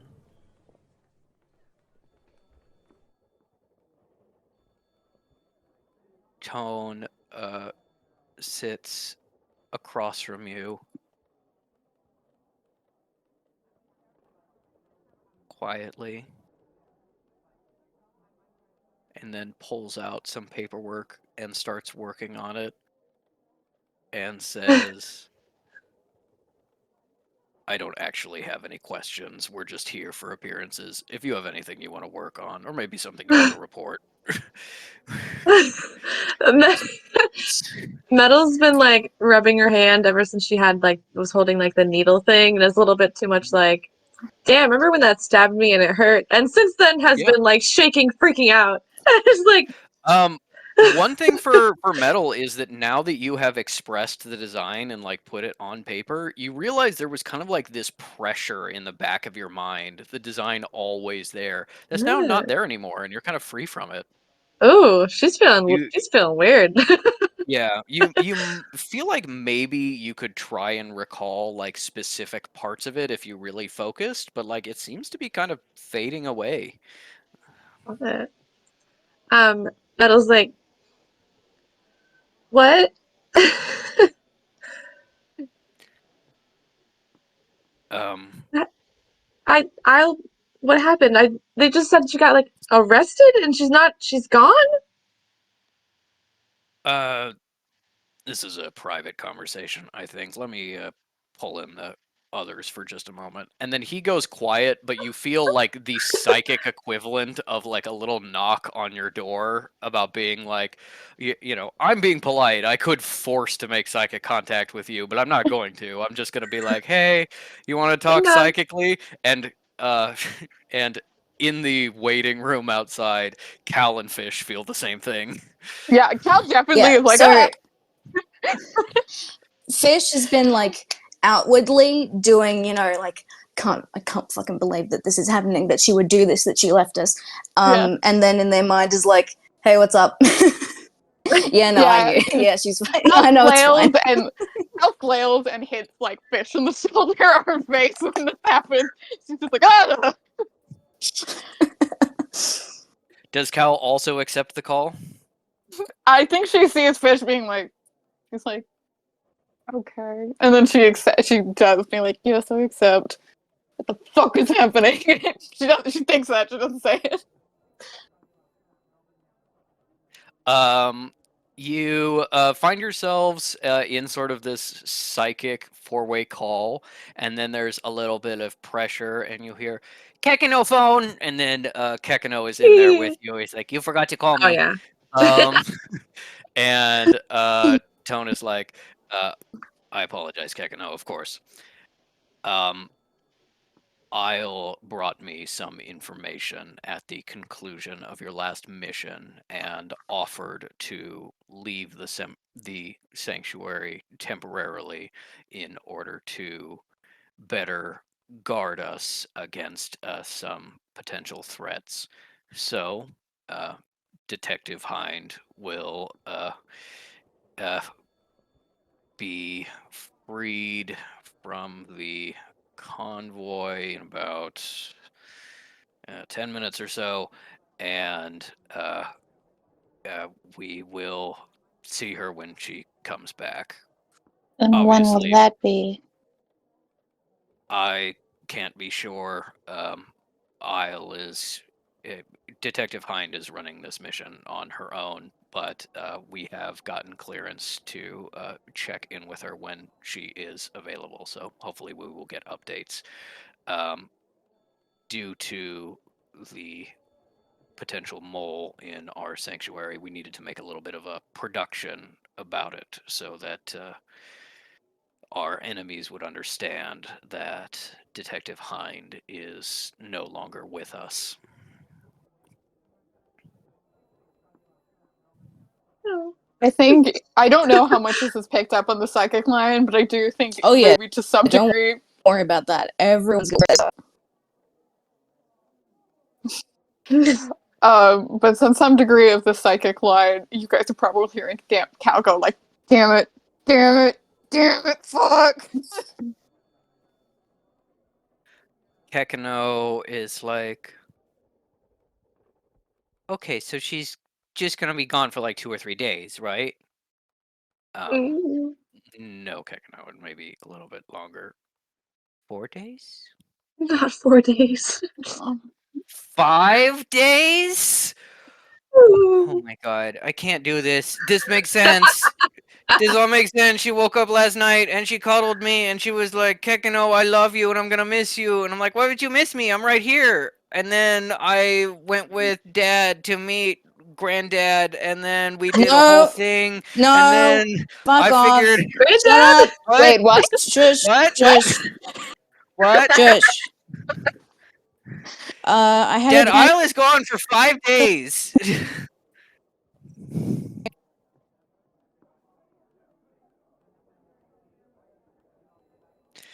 Sorry, you were a robot for me and I couldn't hear you.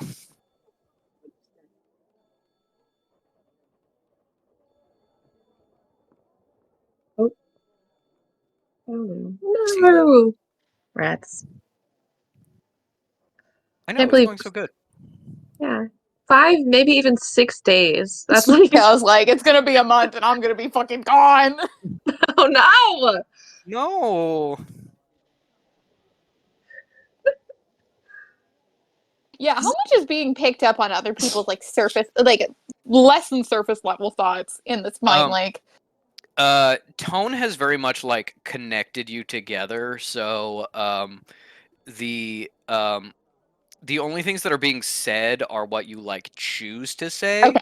but there's a lot of surface emotionality that is Yeah. being expressed here.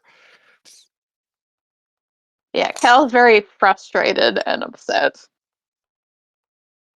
Metal's quietly like sniffling and like hiccuping a little.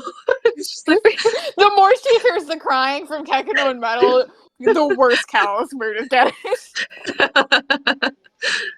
Kekano is in Sitting- full-on freak out. Yeah, sitting very quietly at this desk, like, okay, well, maybe even 6 or 7 days is a lot, but Anger, get back with us. Thanks, back. How, can you hear me all right? yeah. Okay. Fish is holding and cuddling Kekano and trying to be the pillar of calm in all this and being like, it's all right. She's coming back. I know she is. She told me. When? I Okay. didn't. It's good she's coming back, but she's got to come back soon, right? No, but we have to. But that's fine. We'll be fine. But we'll be fine without. Okay, Listen, Dad. sometimes things take time. More than 5 or even 6 or 7 days, and Dad, what are you saying? What can take more than 7 days? That's so long. It is important to note that Kekano is about 2 weeks old at this point. yeah. Oh, pal. I need to teach you things. Okay, well, teach me about things, but also teach me how to get Isle back, because this is not good. Listen, let her go and do her own thing. And we'll be back here and we'll see her again. And it's fine. Don't worry about it. Guys, didn't don't even worry say- about it. She didn't even say goodbye to Metal, right? Well, that's probably your fault. Anyway, It's Metal's fault too. No, no, that's that mean. that must have been what she was talking about this morning. And she was like, "Tell Swifty," and then did the little thing. Yeah. Yeah, No, okay, but she could've- that sounds a lot like she said goodbye. You guys know how Isle is. That's her saying goodbye in the most heartfelt way she possibly could. She said not to let anyone. And Metal just was like weepy. Fish gets up from wherever they're sitting with Cal and like goes over to Tone's like door to knock on it and be like, "Let me in so I can, hug her and give her Kekano." The rest of the office, which you are like close enough to see, but is not like in your space, is just watching the two of you in chairs outside Tone's office in his little waiting room, and then just loud coming through Tone's door, and they're just like, "Ooh, oh my God, what is happening here?" And then Fish gets up, knocks, is like, "Let me in." And then the door just opens. No one has opened it. It was entirely telekinetic, and you were allowed in with Kekino. Everybody goes, "Oh, good." Yeah. So Fish barely looks at Tone. It's just like, "Hey man, how's it going?" Goes over to Metal, wraps an arm around her, passes it over Kick, and I was like, "Hey, listen. You just need to calm down. I'm sorry. I've never been good at comforting people. Everything's gonna be fine." Kekino is rubbing his head aggressively into your chest and just leaving big wet tear spots. The one time Kekino couldn't do any comforting, he himself was too upset. Yeah. He goes, "Clams, clams, We'll get some clams. clams. Can we get clams?" We can get some. We have this afternoon open for the teleporter. Yeah, we could go wherever we want. Wait, Isle's gonna call me, right? And she's gonna do that thing where she goes, "Hey, Kekino." And then I go, she's gonna Did still she- do that, right? Did she take the sending stone? I don't think Fish has searched their room thoroughly enough. But a bunch of her stuff was gone, so it's entirely possible she did. Probably, is what Fish says. All right, that's not so bad. Okay. I don't like. I wish she had been more clear. Yes, it was very sudden. She has to leave. She has to leave. I knew she was going to. I just wish she. I didn't understand that was supposed to be a cue. You thought she was gonna leave Of course, she tried the to whole before. time? Not the whole time, but since what happened with her sister. I Huh? thought You she'd think take. I was gonna leave? I Who's- thought she was going to. As a Epitaphy. I thought there was a chance. Oh, that bit. Oh, okay. Oh fuck. Who was that? Oh right. Okay, the lady. They weren't really. Yeah, that was the lady. Right. She Yeah. was a little scary. Mm, Anyways, I thought that she would possibly take you and Kakano with her, but I knew what was going to happen. I just thought I'd have a little more preparation for it. so you could say goodbye, right? Yeah. The heartfelt you. No, I was going to. Would have. That's important to me.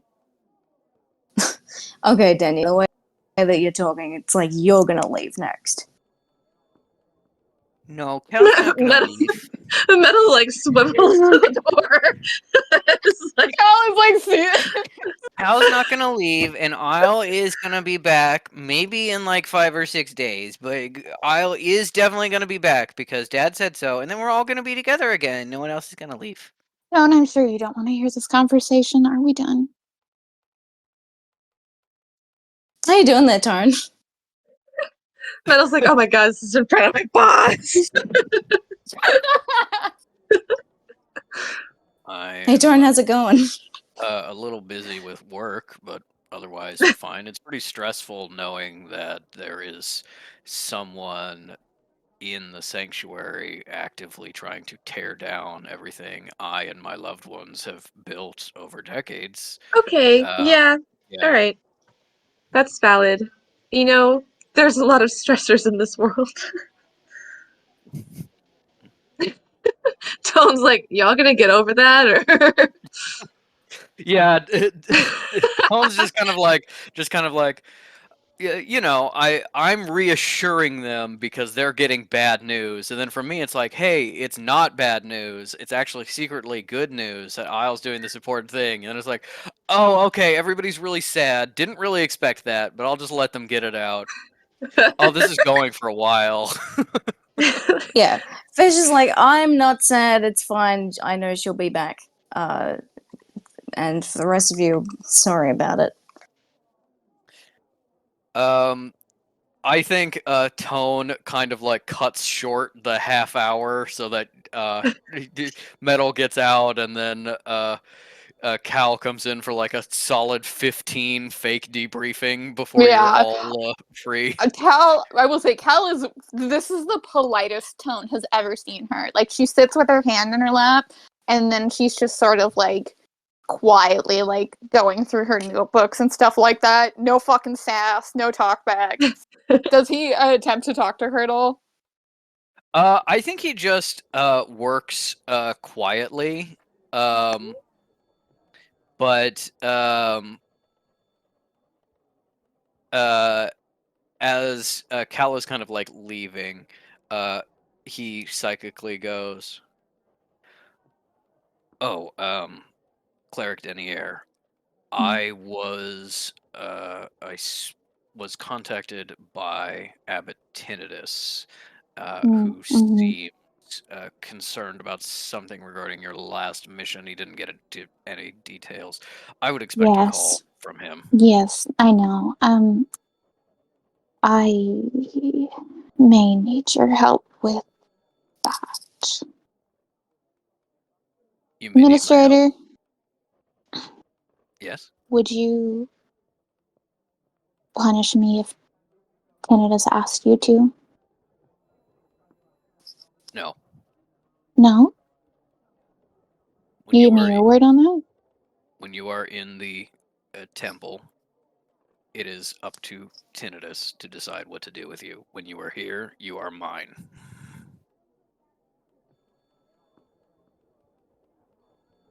Ellie develops a new fucked up ship.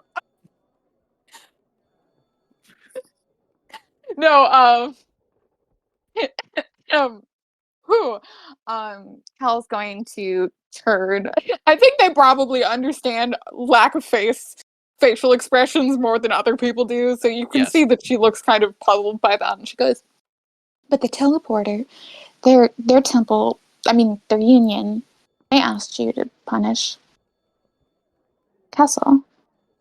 We came to an agreement after Teleporter Kessel both broke his word, ruined the reputation of his union, and betrayed the sanctuary.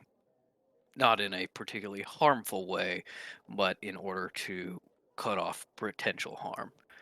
So long as you do not harm the sanctuary, there's no reason to punish you. And I will never take the suggestion of someone from outside this sanctuary to do so without very careful consideration. Oh, I know Metal would trust your word, and I trust Metal's, so I will take you on that. may need assistance. I have a destroyed soul knife in my possession. That's what Tinnitus was upset about. He would like it back. I'm not sure. Or he would like it. I'm not sure. I'm comfortable with that, but I don't know how to. I don't know if you confiscated it from me. That might absolve me of having to give it to him. A soul knife. I understand this is a necromantic device that is taboo in some way. I don't know the details. Is there any danger to having it here in the sanctuary? As far as I am aware, and I am fairly skilled at knowing about arcane objects, it is unfixable and harmless. But you are also suffering from quite a lot of break-ins. Not intending to offend. And I don't know what creative uses of it that there might be, or fixes that I'm unaware of. Maybe I can go over it with them. Arcanist Go. And confiscating this object from you would keep you in the employ of the sanctuary as a detective. Do you think I'm not threatening of him pulling me out? I am only weighing my options, since I believe at this point, if he wished to pull you out, you may agree with him and return to your temple. No, I'm not doing that. Well, You can think on it and we'll figure out a conclusion. I'll call him today. Should I tell him that it was confiscated? yes. Oh, I will give you my word that I will go over it with Go in the next couple days. Cleric, let's make Yes. that today. All right. Very well. We are supposed to get ice cream, so it's gonna have to be after 2 p.m. After 2 p.m. is fine. not the Cowboys. It's not canon. Are you going to Danielle's? Battle's like, yeah. Got a really good ube flavor there. We'll say that non-canonically, Cal was like, I can't do after 2 p.m. Cal, Metal let her get ice cream, and like the surface detect thoughts was deep enough that Doden was like, oh, after 2 p.m. And Cal's like, I don't like that. I don't like that. In Cal's mental scape is just her, and then in a giant banner behind her is the schedule she was working on, because it's all consuming in her thoughts. Tone just says, separate from any relationship between yourself and the sanctuary and your temple, it is never, in our view, a bad thing to secure dangerous objects so that they may not be used for harm. Yeah. I will confiscate it. All right. Thank you.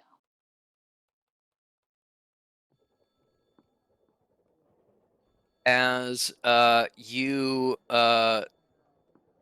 you all leave the office and step out into the hallway, you see there are significantly fewer scythes than there were before, and the ones that are still there are kind of looking over their shoulder and keeping an eye on you and just very fidgety. Anyone can give me a perception check.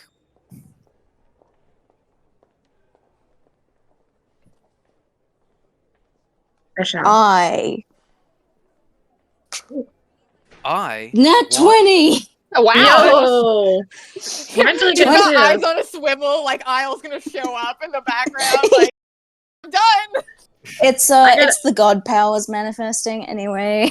Mhm. I got a 19 as well. 19. All right. And for Cal? Oh, I didn't roll. Cal probably doesn't care that much, but I'll do it. Okay. Just to make clicky clack noises. Oh, that's really good! You said it was We're all perception? hyper vigilant. Yeah. For perception, that would be a 21. All right. Oh. For all of you, Solid. you hear whispering among the administrative staff that a convoy carrying a dangerous prisoner that you overhear was former detective Isle Hind has blown up and turned over on the highway, and that the scythes are unharmed, but Isle is missing on the run. And you hear a couple of them speculating, like, that's her team. They could have helped her, and they're like, no, they were with the administrator the whole time. With natural 20, Fish gets a little bit more details about, like, I heard she was seen running north. No, I heard she'd turned into a moose and disappeared to the east. Just like, And Fish like just has an internal smile. It's like, yeah, that's her. yep. Yes, you learn that Isle is gone, and a bunch of scythes have now been taken out of play temporarily to go search for her. And also with those very high perceptions, you see that Scythe Sims, Metal's friend, has been kind of like hanging out in the hallway in the background and is keeping an eye and an ear on what's happening with the other sides, but doesn't seem overly concerned. It seems like he wants to talk to you all. Yes. What do you want? You want If you heard about the schedule, we are running out of space. I Well, it's have heard about the schedule. I was just going to recommend. Okay, so there's this water park out in Vancouver. I'm not going to a water park. Hey, Dirk, how's it going? Hey, why don't we step into your office for a minute, if you don't mind? We have an office? Yeah, you've got the detective's office. What? Yo! Only Metal has ever been in there. Yeah. It's like, did you know about the metal? I was like, honestly, listen. Why Lots have I been been working happening. in public spaces? I had an office? We have an office. Let's go, guys. I will say, if you had gone before, like, today or yesterday, there was a good chance the other detectives were in there. But now it's Oh, like, they're sure. gone. Got this office to myself. Hell yeah. Yes, you both go, what office? And Metal goes, oh yeah, the office. As you go to a much smaller room next to the agent's office, set up in much the same way. There's a number of desks. There is a large corkboard and a collection of red string. Sylvie is chewing on headphones, and Good. Maz, take a And- photo for me because I'm not. The only way that I'm staying connected is by having no visuals at all. So get a photo for me, please. Yes. that's sad. Take lots of sending photos of them. Sylvie. Sylvie's the best. I'm sending And in addition to the corkboard, there is a giant map of the surrounding area, and then a larger map of Canada and the northern American border, with some notes and marks that have clearly been made by the other detectives regarding this kind of larger case. But yeah, here's your office. You don't have assigned desks. There is only 4 desks in here, and there are now, including the other detectives, a total of, I guess, 6 detectives now that Isle is gone. 7 if you include Kekino. So it seems like when everybody is here, it's kind of a sharing desk situation, but not everybody's here. So enjoy your desk space. Hooray! Hell yeah. And as you head in and Dirk closes the door, um, he kind of it sits on one of the desks and says, Cleric Denier, do you remember the day of the attack? And we spoke afterwards about About the reflection. yes, Scythe Renal running into, according to your report, running into the archive, while her report said that she was in the medical office. Yes. You had a theory that she was a reflection. I spoke to Grand Mage Crown in one of his more lucid moments, and he confirmed for me that none of the reflections in the mirror security system successfully manifested. So it was not a reflection by us, but your theory got me interested, and I and some of my fellows have been investigating quietly since then. Scythe Renal is a what they call a little scythe like me, someone without the full indoctrination, someone who had typically a life and combat experience before joining the sanctuary. Scythe Renal was a soldier in both magical and mortal wars, and has a number of tattoos on her shoulders. That Were they she... mirrored? Well, that's interesting. I have worked with Scythe Renal for 8 years now, and I have never known her to wear sleeves. She has done nothing but wear shirts with long sleeves since the attack. When you are a Scythe, you live together, you train together. It's not uncommon to, sort of a locker room community. You see each other changing clothes or showering now and again. Just, professional. Avert your eyes. Scythe Renal has not participated in any activity that would require her to show her arms when anyone is around. There were some interesting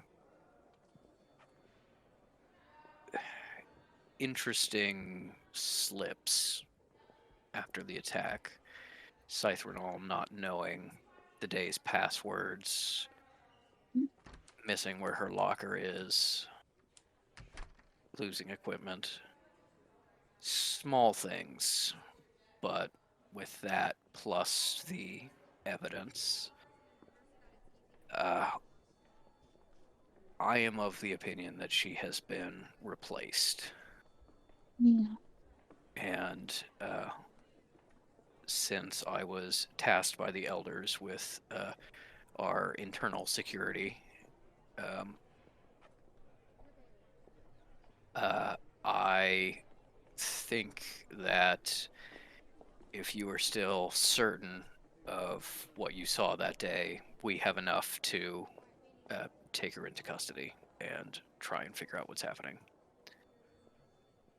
Well, hold on, Dirk. We want to be 100% sure, so I will get that top off her, and then we'll know. You're disgusting.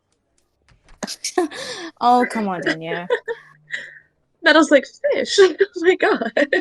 I stand by my theory, but it's a theory. If you think about it in terms of reading a book, I would say confidently I believe it, but this is someone's real life and career. Do you stick...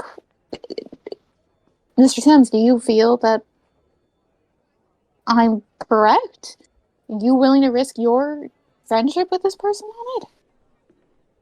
The Scythes are not friends in any real way. We're more like a brotherhood, especially among the little Scythes. So, Scythe Renal is more like a sister to me. So, fish. Gross. Yeah. I was joking, okay? My girlfriend just was fucking arrested, okay? Yeah, I heard about that. Hope she's alright. And it's got kind of like that flat affect of being like, I know that Isle is on a mission, but I'll just pretend for the non-existent audience that I don't know secret information. He says, I don't want to accuse anyone. Thinking this about someone I'm close to is difficult, and it is only because of how much evidence has appeared that I'm willing to entertain it. We can question her, get her to show the tattoos, and if she's not a reflection, that's just a mistake I'm willing to make if it means that our sanctuary is at all safer. And if she is, well, you are the detectives team, and she may be an enemy. So I would like to have you there to assist in questioning her. All right. Yep. All Is right. that all? We can do this now if you'd like. Do this now. My God. Say it's this is a busy day. Well, okay. Schedule is Fish, changing rapidly. Fish Cal was- looks at the clock and tries to figure out when their next appointment with Dr. Cat is, and is like, oh, yeah, fucking do it, yeah. I'll put up her giant fucking schedule, and she's just like, Okay, well, if we do it now, then we can go to ice cream at 2. Yeah, Metal's you like- hang it up in the office, and it's just like, yeah. It's in the office now. Yeah, Metal's like, see, all the stuff's canceled now because Isle's not here.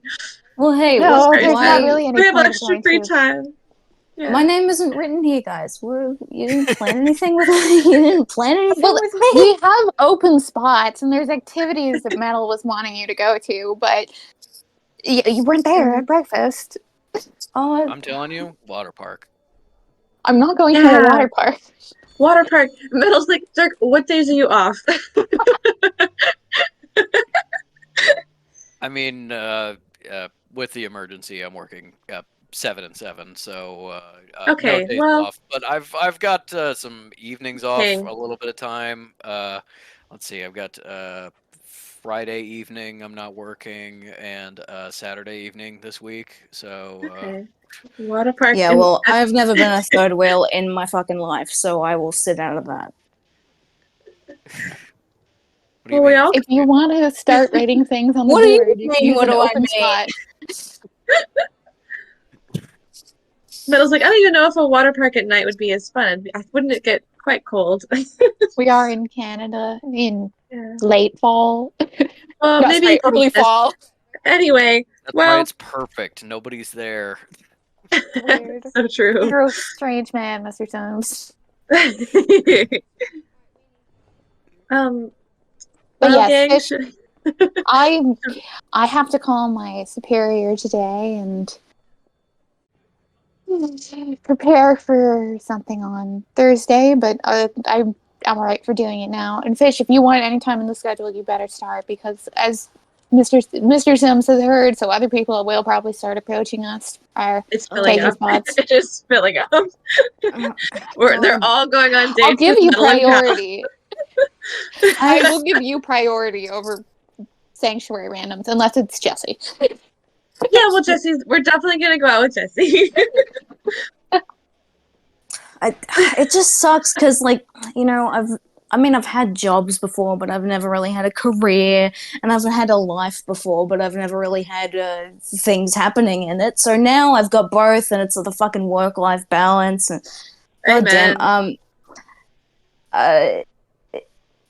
I'm happy with this right now. I will tackle that woman in a non-flirtatious way. Maybe Fish leaves the room. Hey, Danielle, Mm. you're a religious type, right? If you count Right. necromancy as religion. Yeah, but respect for gods. Depends on the god. Sure does, huh? Fish walks out.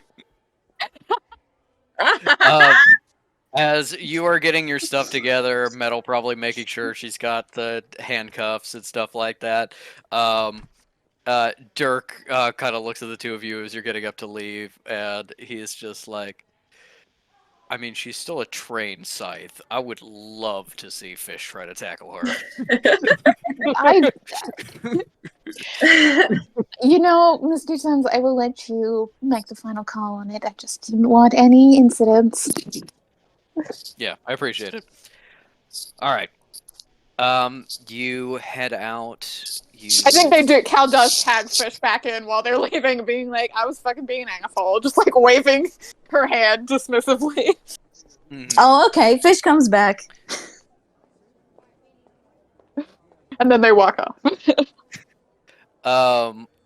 As you are heading through the sanctuary, you end up going to kind of the scythe quarters, which is its own little like miniature compound in the sanctuary, and the only people who have been here are Cal and Metal on the day of the attack because they went through to get to the prison.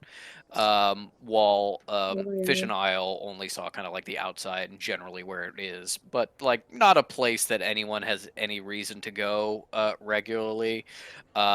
Even as detectives, you'd need probably a decently strong reason to go into the scythe quarters because it is considered very kind of taboo to mess with security.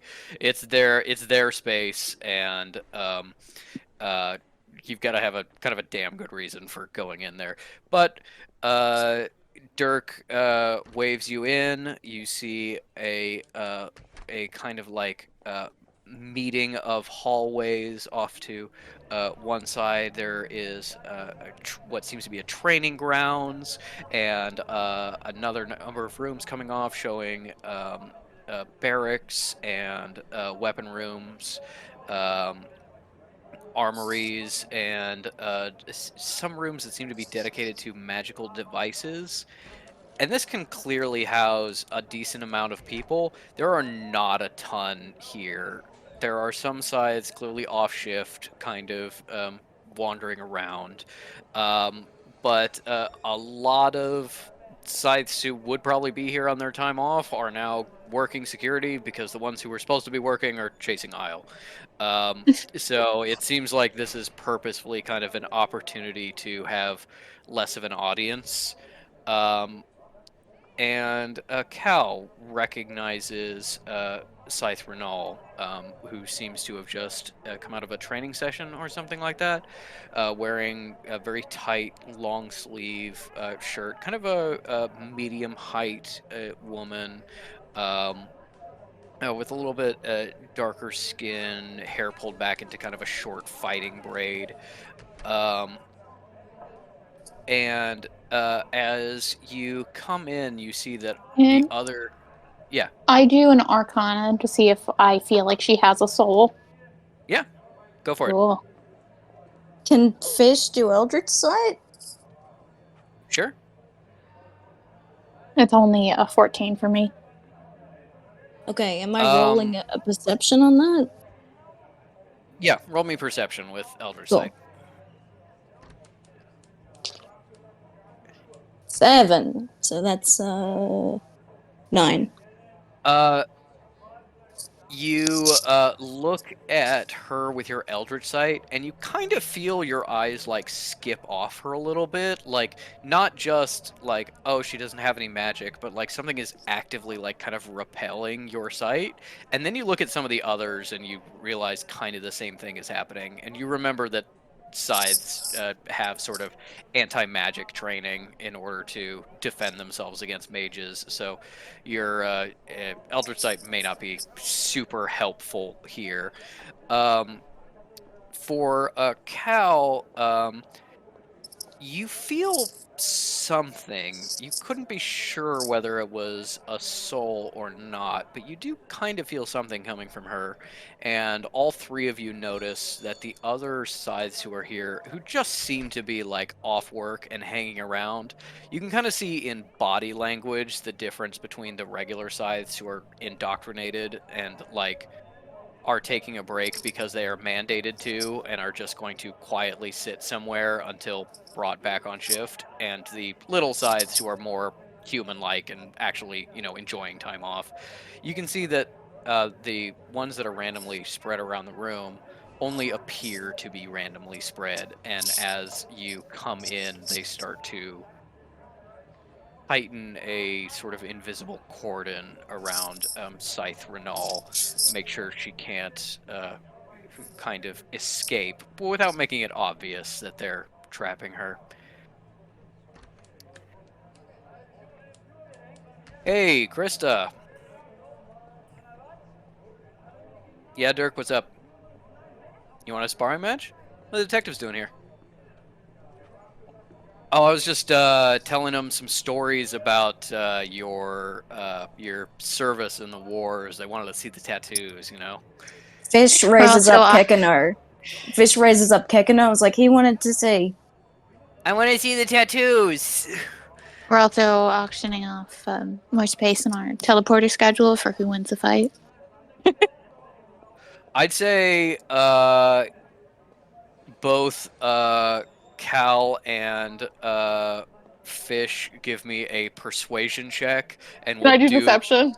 Yeah, and we'll do advantage rules where whoever is higher is the one Okay. that gets it. Metal's like free teleportation all week. We have slots.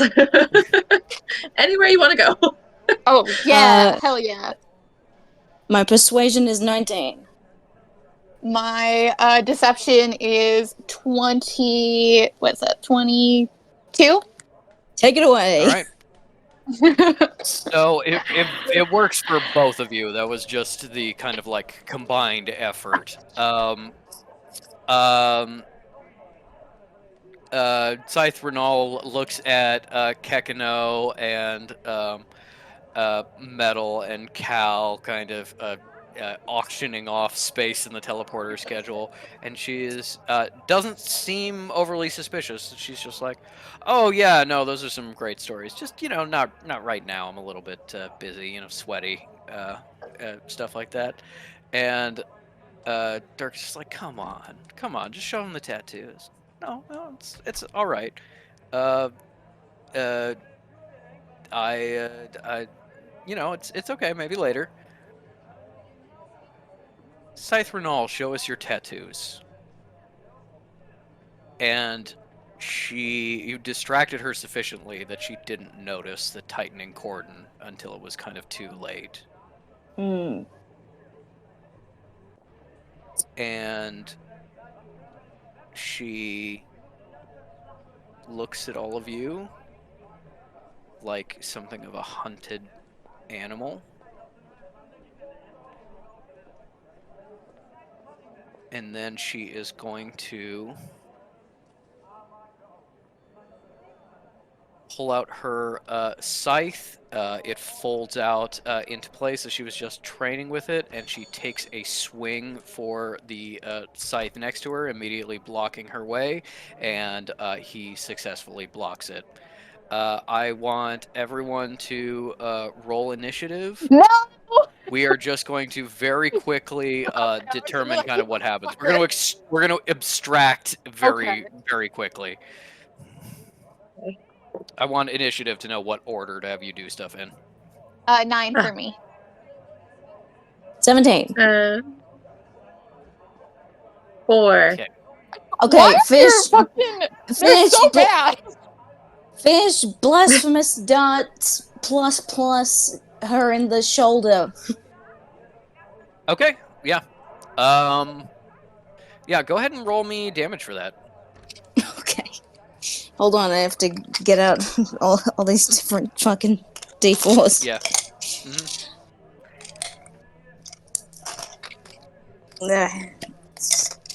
A red one, a purple one.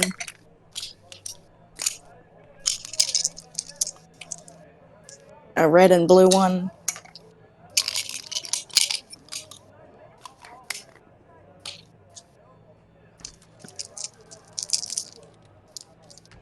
Oh no, it's just 3 now, isn't it?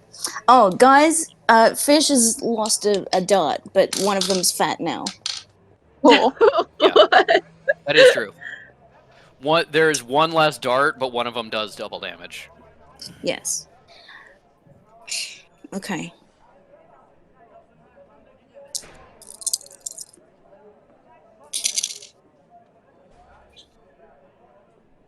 Wait, I do still... Yes. Okay. That's... 1 does 7, 1 does 5, and the fat dot does... No, sorry, take it back. 1 does 5, 1 does 3, and the fat dot does 8. All right. Thank you. So with 16 damage, the shirt shreds, and you see for just a moment before the injury starts bleeding and covers it, a number of tattoos, including a cross and a knife with a banner around it. The knife says Air Corps, except it is backwards. It is mirrored. Oh, Reflection! God. I was like, I am the smartest motherfucker in this sanctuary. As I already rolled for this, as she gets hit, takes a bunch of damage. She's not wearing her armor because she was just training. She notices that you have all noticed, and she is going to try to cut her way out in order to escape you. When am I going yet? Not quite yet. She actually rolled a little bit higher. She had, I believe, a 16 initiative. Yeah. Okay.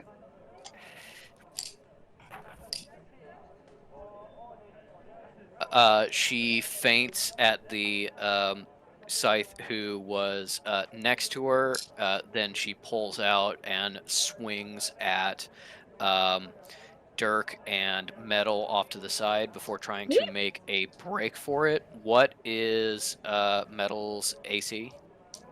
14. Wait, I believe it's supposed to be 14. Did I ever update that? Or it's 13. My thing says 13 right now. I think your spell save DC was supposed to be 14. Oh, that's what it was. Okay. Then yeah, 13. Okay. Yeah.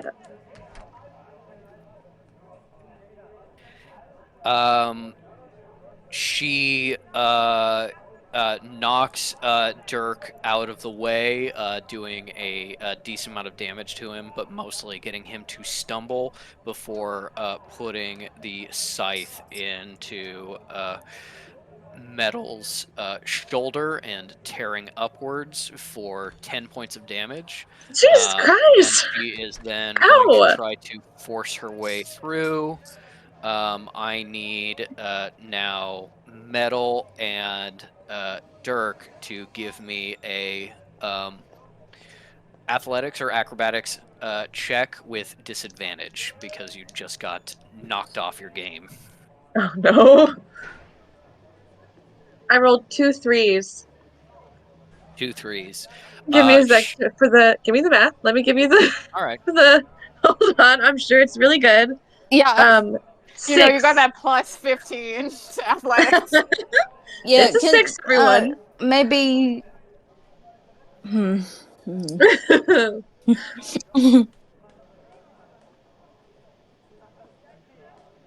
Yes. 6 total.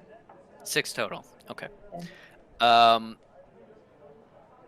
Scythe Renal plows into you, knocks you off your feet, spins and moves past Dirk, and then at the last moment, Dirk shoots out a foot and kicks her in the back of the knee, and she collapses as she tries to get away. It is now Cal's turn. Cal's going to, and I don't have a spell for this, but we can flavor Yeah. it how we want to. Cal's going to ward and lock the door behind them. Got it. As Renal sees her escape route kind of disappear, it is now time for the other scythes, and they manage to they manage to jump on her and pin her legs. She's not super she's not super restrained yet, but is definitely stopped. Cal's going to say, keep her from accessing any weapons. She may try to kill herself. It's a good idea. Yeah, and Didn't strike me as the type.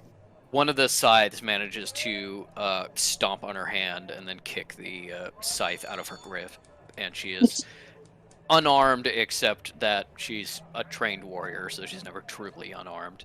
That is Metal's turn. Okay. Did you say she is restrained or is She is Yeah. somewhat restrained. She can probably push her way out of it, but you can okay? restrain her more. Cool. I'm gonna use. Hold on, Fish just real quick plops Kekano on Metal's shoulder so he can give advantage. Nice. Metal's like, ow. I'm gonna use Earth Ripple, and then if it works, I'm gonna do the thing where she's like pulled into the earth and stuck there. She has to make a dexterity save? It is dexterity saving throw. All right, dexterity saving throw. Scythes do have high dex. Just to Yeah, warn we you. do. Yeah, for sure. That is 16. What is your spell save DC?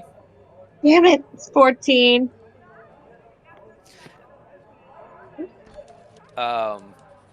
Does anyone want to use a coin of luck? I don't give a shit about this chick. There's a bunch of not other really. people. In Cal's mind, this seems like a Cleaver problem that she came in because she Absolutely. was fucking Sherlocking it up. Yeah. This is for the Cleavers to deal with, and also you're here. Yeah. Yeah, I think Metal like goes to do the thing and it's kind of like ow, and then it just kind of, misses a little bit. The ground shakes, and Scythe Renal manages to kick the others off of her and escape as they kind of lose their balance for just a moment. She is standing up, and it is Fish's turn. All right. Well, and I just want to specify that if this does end up, taking her down to 0, this is all non-lethal damage, if you please. When, Damn, coming in with confidence. But You're like, I am going to kill her. listen, these plus darts are good, and so we're just gonna keep using them. Yeah. Just like, oh, that went really well, actually. Okay. 1 does 2. Another does 4. And the fat one does 7. All right. Any specific place you're aiming, since you did shoulder last time? In her back. All right, kind of center back. Yeah. I am Get her going to- down. Oh, I am going to let's say roll a luck point for you. A luck roll. Yes. Let's say what? I was gonna say let's say fat one back and then the other two legs, one each. Gotcha. Okay.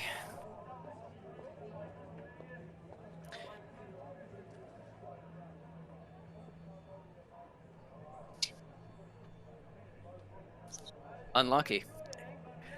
As she is running away, you hit her in the legs and she stumbles, and then the last dart drives into her back at the perfect point. And you can see the skin bubble and ripple for just a moment as it opens a hole into her. And you can see a globe, a little ball of something silvery before the dart knocks it out of her body.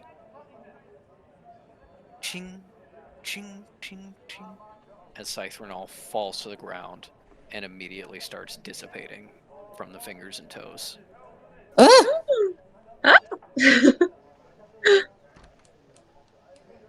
Who's your master? Is it B? Cal goes immediately like, "Who is your master?" As like she's like disappearing. Yeah, and that's what and Fish immediately follows up with, "Is it B?"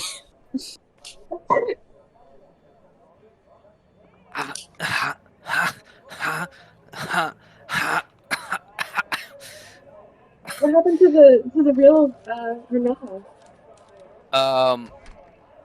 She seems like really confused and disoriented as she is dying and is not kind of able to answer your questions in any way. Mechano, are you getting anything? As she is disappearing, anger, rage. As she is disappearing, she looks again towards the object, which you realize is now liquid. It was some sort of liquid metal, gallium or mercury or something like that, creating essentially an infinite mirror that lived inside her. Ooh. Whoa. And you think, because you specified non-lethal damage, that with a good enough arcana or symbol check, you might be able to stabilize her and save her to answer questions. Let's try. Yeah, let's try. Look at that paw! Just toes. Sylvie's giving us the help action. Yeah. She's giving Yeah? a show. Oh no, she's I leaving. mean, she's Hekino leaving. is giving one of you the help action if you want. I do get a +9. Yes, I'm aware. Oh, right. Simple magic is no longer -3. It is just a flat roll. Let's go. Okay, who's doing? Are you want to do advantage, Ink? Oh, well, I figured maybe. I don't know. Yeah, go for it. I don't. No, I did- No. You've I got think good having arcana. a good. You do it. I think Yes, having but a. it makes more sense. I think for having you. a good arcana roll is good. I think having a good symbol roll is good. I think getting both of them pretty high is the only like guarantee this will work. Let's give you advantage and hope my dice like me, because I do. I can't roll lower than a 10. Right. I got a dirty 20.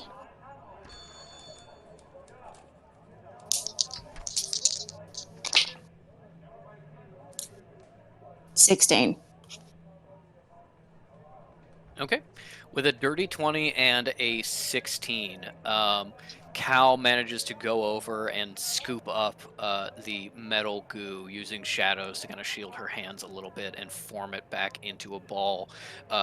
Fish comes over and sketches in the air some symbols of stabilization that kind of... It seems to solidify it back into a somewhat normal shape. And as you center it in her body, you can see that it didn't necessarily take. It's not necessarily going to stop her from dying.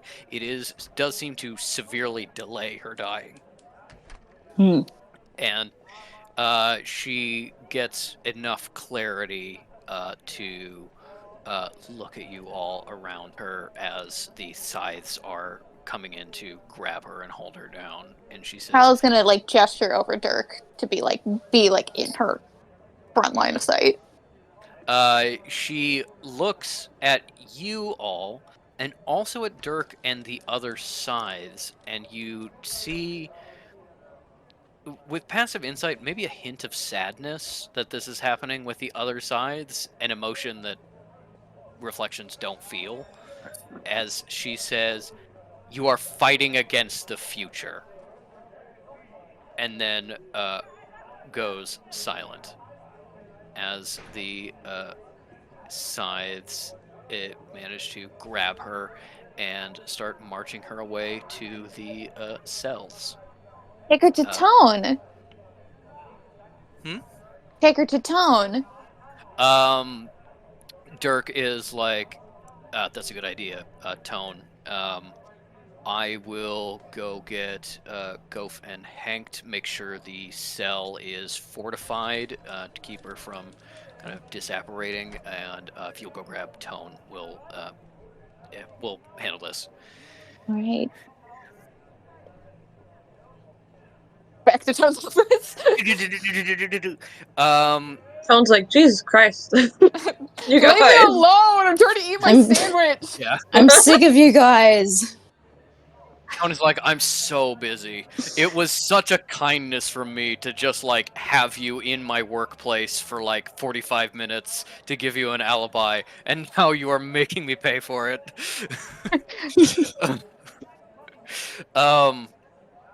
Yes, you hustle back to Tone, and you meet back at the cell that they have set her in. Tone seems to be reaching out to her, and you can see little twitches that she's doing, like Tone is trying to control her, and it's not quite working, as Jolly, the Arcanist Hank, is there reinforcing the magic. And Tone just says, "It's not working. I can't get a glimpse of anything. It's like looking back on my own thoughts." That's reflections for you. Yeah. Well, perhaps we can call back Detective Grumble and get some answers that way.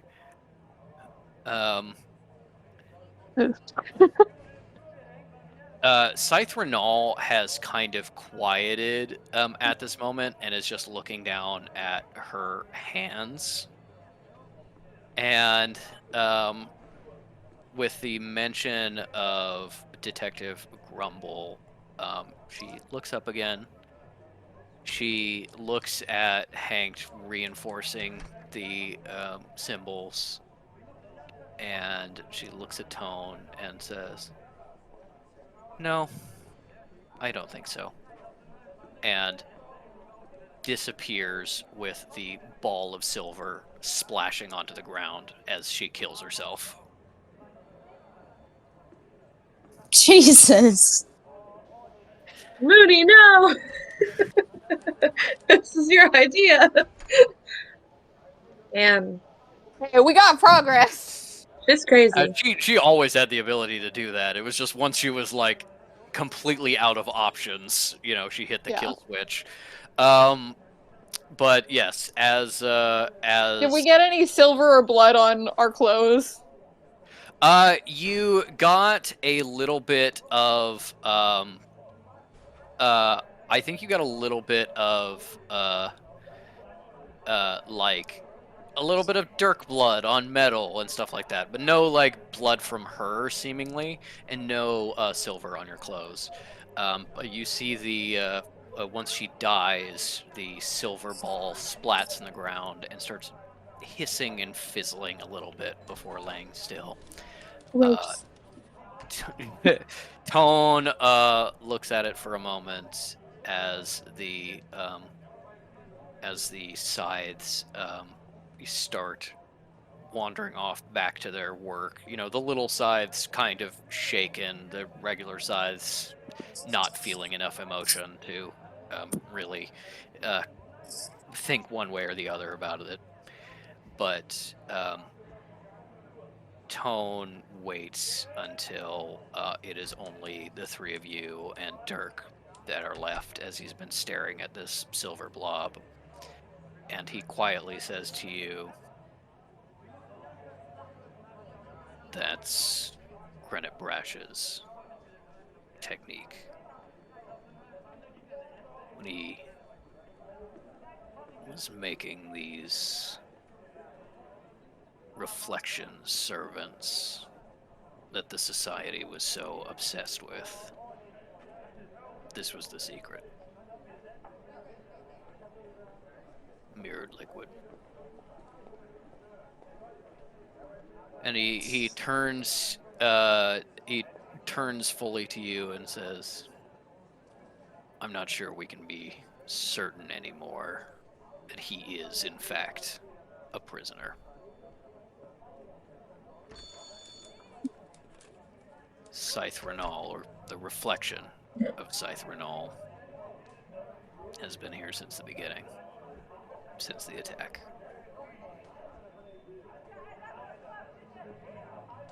Well, seems like we found our mole. Good work. And he stares at the spot again, troubled, and then walks away.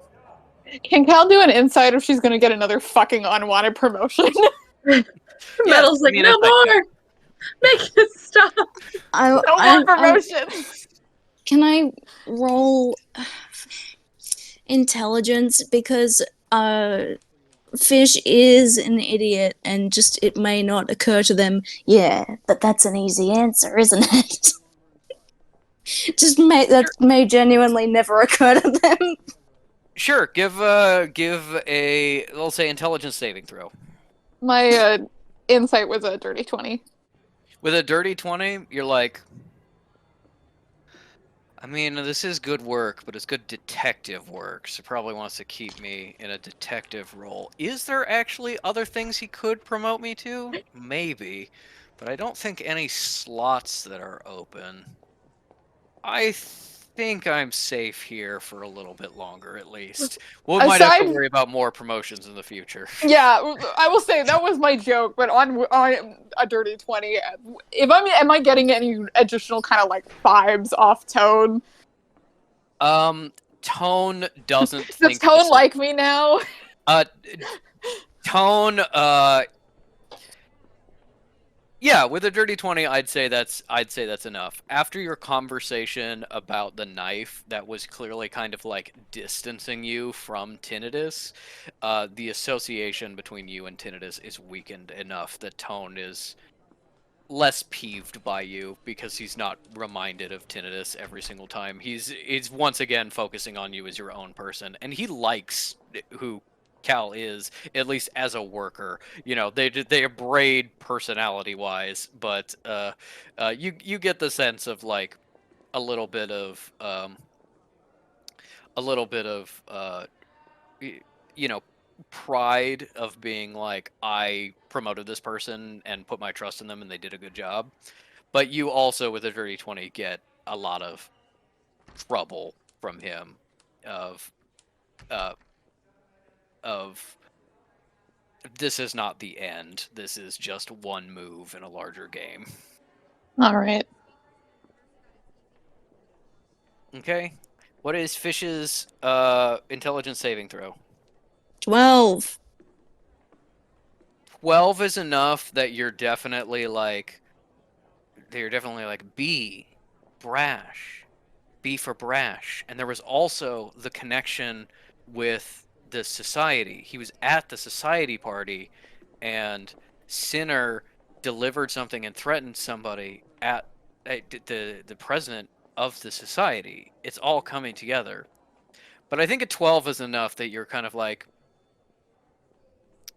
maybe, maybe, maybe that's too simple. Maybe that's a false lead. Maybe the person's name actually starts with A or C. What? I don't know. Things Yeah, are nah. unsure.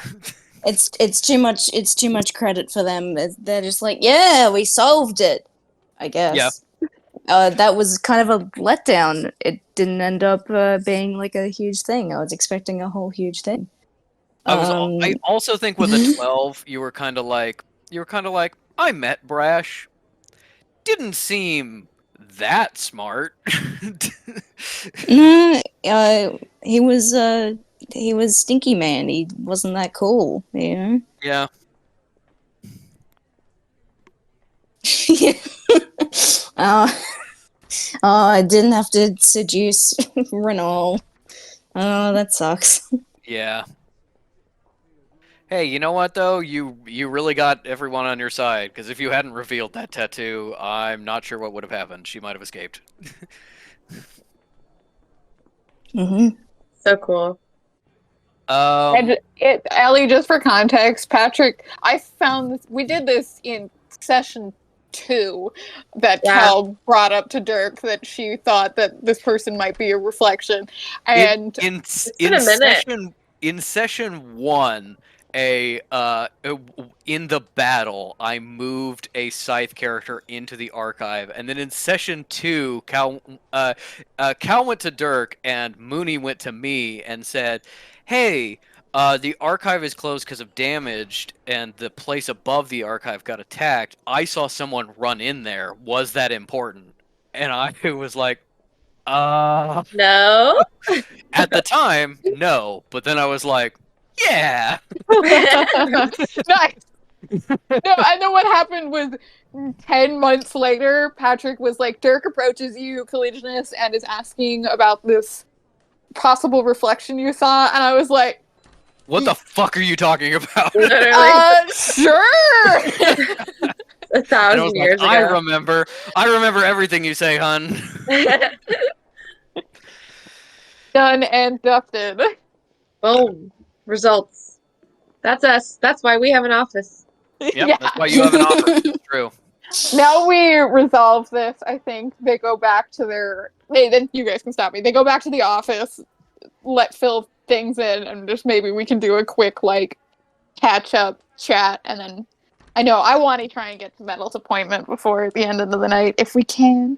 There is one more thing that happens, which is as you're walking back from the Scythe area, you hear a bunch of slams and construction noises.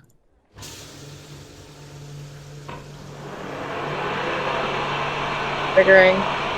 And there is a Scythe standing in front of an open doorway that you can peek into, and you see Gof and Hank have taken a sledgehammer to the wall in the back of their workshop to open it up into this secondary room where they seem to be bringing in like equipment and supplies, and you can see the paper that Metal wrote on, at least a copy of it, pinned up on the wall, as it seems like this is going to be their larger workroom that they're going to start building this thing.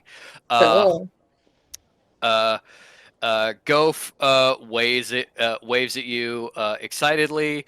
Hank, who has just returned from trying to stop the reflection from killing herself and failed, is like, I mean, we're supposed to keep the door closed. It is for security.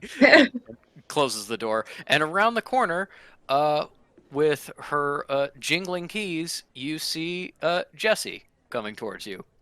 Holding a She cat. is Fish tucked makes in. fish makes themselves scarce. Yes. Give me a stealth check for Fish. Oh. Lesbians hate them. Yes, lesbians hate them. What was that roll? Let me. Um, God, 18. I'm in the high teens today. What the fuck? you you see her coming, and before she sees you, you manage to duck around the corner and book it a little bit. You can hide and like observe what's going to happen without being seen, probably, or you can get away, scot free. What was it that Cal wanted to do after? Oh, just chat. She was gonna be like schedule ironing out, talking. She was gonna mention the a leaf thing in very vague terms, and then I think she kind of wants to see if Fish is going to talk more about Isle or the God thing, but she's not gonna push it around directly. Okay. Then here's what happens. Fish clocks Jesse first with the roll. And goes, tosses Kekino to Metal or to Cal, just in their direction, like, all right, I have a doctor appointment, see you in an hour. And they just go. Jesse!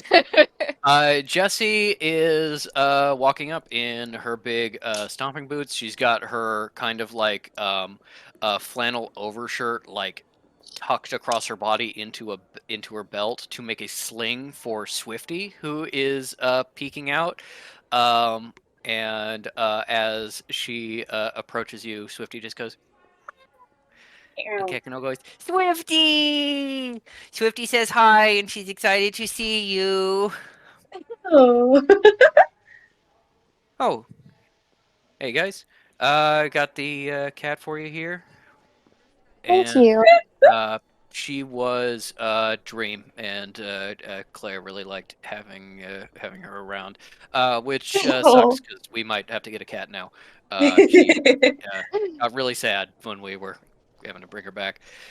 Oh. Anyway, hey Kekino, how's it going?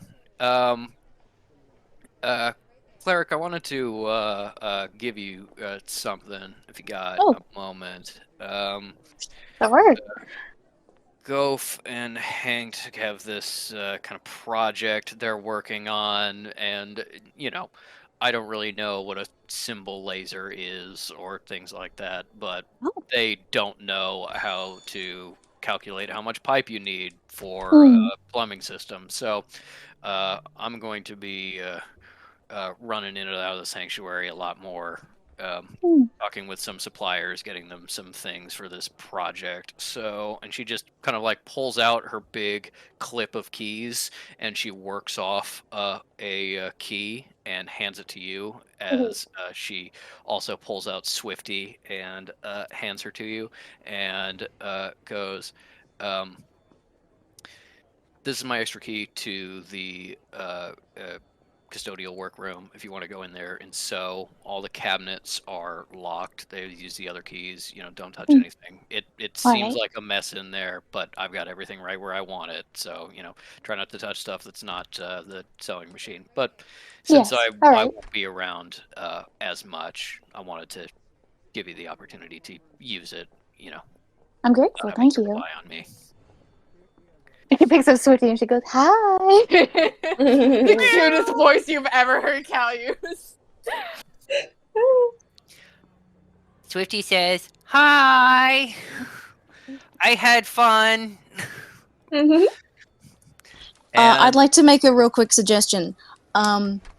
Bonjour. Yeah, absolutely. You're correct. Yeah. Bonjour. Cute. Kekino goes, Swifty, that means hello.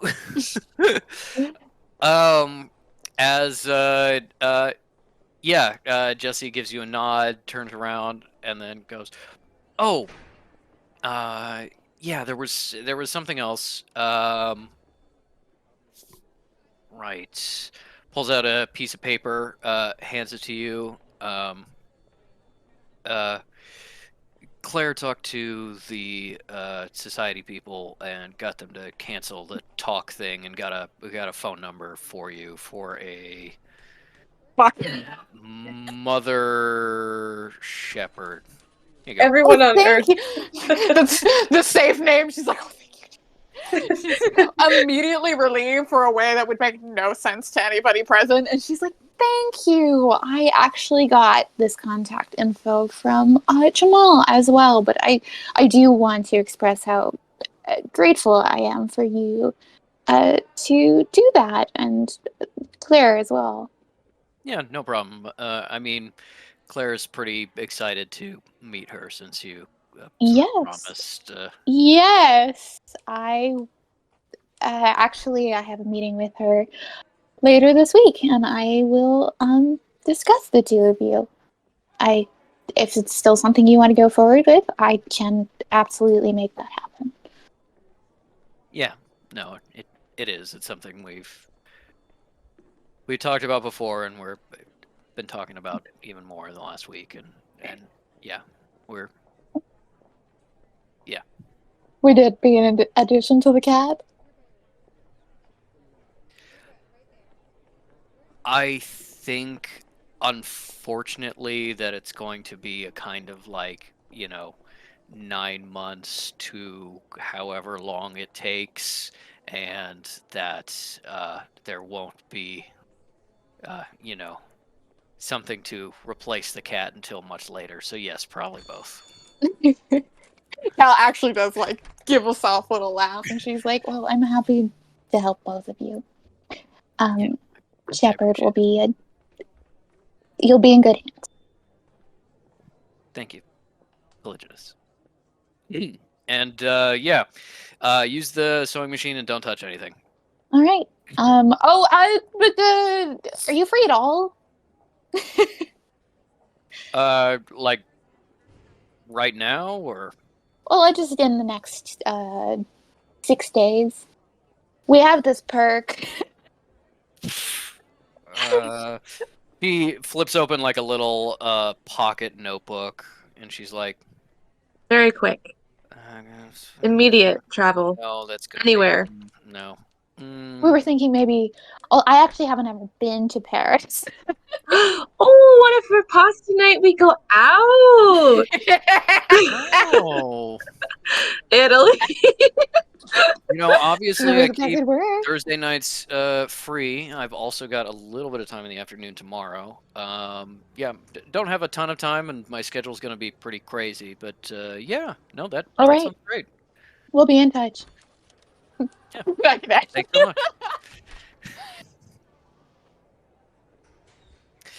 All right. Everybody returns to your new office. You figure out scheduling things. What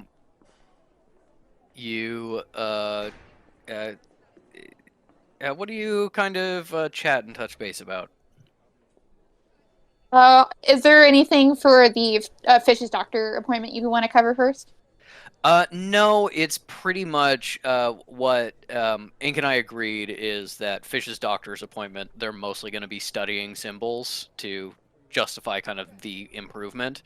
And Dr. Kett is going to, at some point, take an interest and start showing some like medical symbols and stuff like that to help teach, since just kind of sitting there supervising. Yes, and that's how they're gonna canonically learn their health spell. Yeah, that's great. Okay, let me look at my notes real quick, because I do want to make sure we get to a metal scene. Okay, I got safety back. Okay. Cal is. I don't know what that note says. We have to get Matt's notes. We're gonna go back into the office. Cal's gonna sit down at her thing, make adjustments in the fucking schedule of being like, Thursday night, we go out. And then she's gonna put down her like notebook, and she's gonna look at like their now sad group of 3 plus Kakano, and it definitely doesn't kind of have the same weight that she wanted it to, but she's gonna sit down and cross her legs, and she's gonna say, I have a assignment of sorts that will be occurring on Thursday. There's a necromancer from a separate temple here in the New World that will be visiting the sanctuary, and I was chosen as a sort of ambassador to introduce her to the temples here as well as important members of the sanctuary. This is very important to me, and I would expect exemplary behavior, but if you would also like to meet this woman and be at all involved in my ambassadorship, I wanted to open that invitation. I'm free. Let's go. Well, expect away, Denya. Nah, but oh look, you don't want me around, it's fine. But maybe this lady will be interested to hear my news that I have that I'm not telling either of you. Why It's would you very say it like exciting. that? Wait, what? It's very exciting news. Does this have to do with that god thing? Did you form any information about being godkin? Yeah, I'm a godkin, all right. I'm a child of a god. That's real. It happened. Granddad. And interesting. No, that is Granddad. fascinating. This woman would also be interested in, but I would not approach her with that personally. Oh, damn. Okay, well, if you need someone to annoy everyone there, you know where I'll be. Are you going to be all right? It's not annoying. Can I come? Of course. I would really like Okay, you to Dad, be we gotta there. go then. What do you mean going to be all right? With it's always been clear who you were closest to in our group. Oh. Well, look, I haven't actually been really wanting to think about that, and I would much prefer to keep that way. So the answer is no. All right. Well, I will be. She points at her schedule and she's like, "I'm attending. Sorry, I will be using the teleporter to visit temple sites. I've scheduled that for Friday. Though I guess we do have some room on Wednesday if we move the bakery trips, but Yeah, besides I mean, point. yeah, I'll find out the hours. Make some And calls. Yeah. I was going to go alone, but Denia, don't. You don't want to invite me. I don't want to go. I would like to go, but you don't want to invite me. So don't, that's very nice of you, I guess. I think, we know the writing on the wall here. Ray, you and me. Metal, if you want to hang out with me, let me know. I How think about we should go. That sounds like a fun trip. And Collisionist, Dad is very smart in a tricky way. I've And never Yeah. been. and no, I I would agree with that. and I think that if you are looking for a new house temple, then maybe smart in a tricky way is good to look at stuff and think about how would tricky people be tricky here. No, that's absolutely. point. I mean, I'm planning on. These are not like necromancer owned locations, and honestly, people who look differently from I do may be helpful while talking to mortal real estate agents. Oh, Yeah, you're it is good doing at mortal talking. shit? You should have Yes. said it was with models from the start. Of course I'm fucking going. Yeah, Dad's great at talking. We're all going. Absolutely. We're up. Yes, Yay. we're all going. And yes, that's my schedule of events, and I can also be found probably in the archives, or honestly, this office. It's actually very nice. We're still doing our Most of the time. our secret project that we didn't tell Mel about, right? Oh, What? it seems like we've been given more time on it, but yes, I actually. How is your sigils these days? Pretty good, actually. Wait. Metal will involve you if it becomes No, necessary. Metal, it's okay. Metal, it doesn't have to be a secret. It's just There's that been a lot of secrets, okay? I Oh, just feel like we should all be honest with each other. okay, you know how you weren't That's the problem. interrogated by that. You know how you weren't interrogated by that Russian asshole? Well, we were, Uh-huh. and so we wanted to get him back a little bit, kind of. That's the way that I Uh-oh. understood the Okay, project. maybe I shouldn't hear this. Maybe don't tell me. No, it's Metal. I know you. I think as you dive deeper into your, Lore. yeah, deeper into your own, I guess, memories. I don't agree with truth magic, and we thought it may be Sucks. good to Bad. develop a counter for it. And Fish, I may also contact May. I have another sigil related project that I'll need to get done in the next couple of weeks. Another one. God damn, you're a busy bee. I mean, really, it's how I have to get things done here. Gotta call her. I respect that.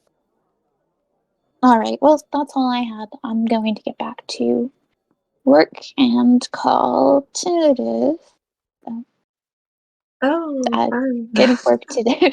Good work today, and I'm sorry things went the way that they did. Rachel. Having expressed an emotion, she will leave.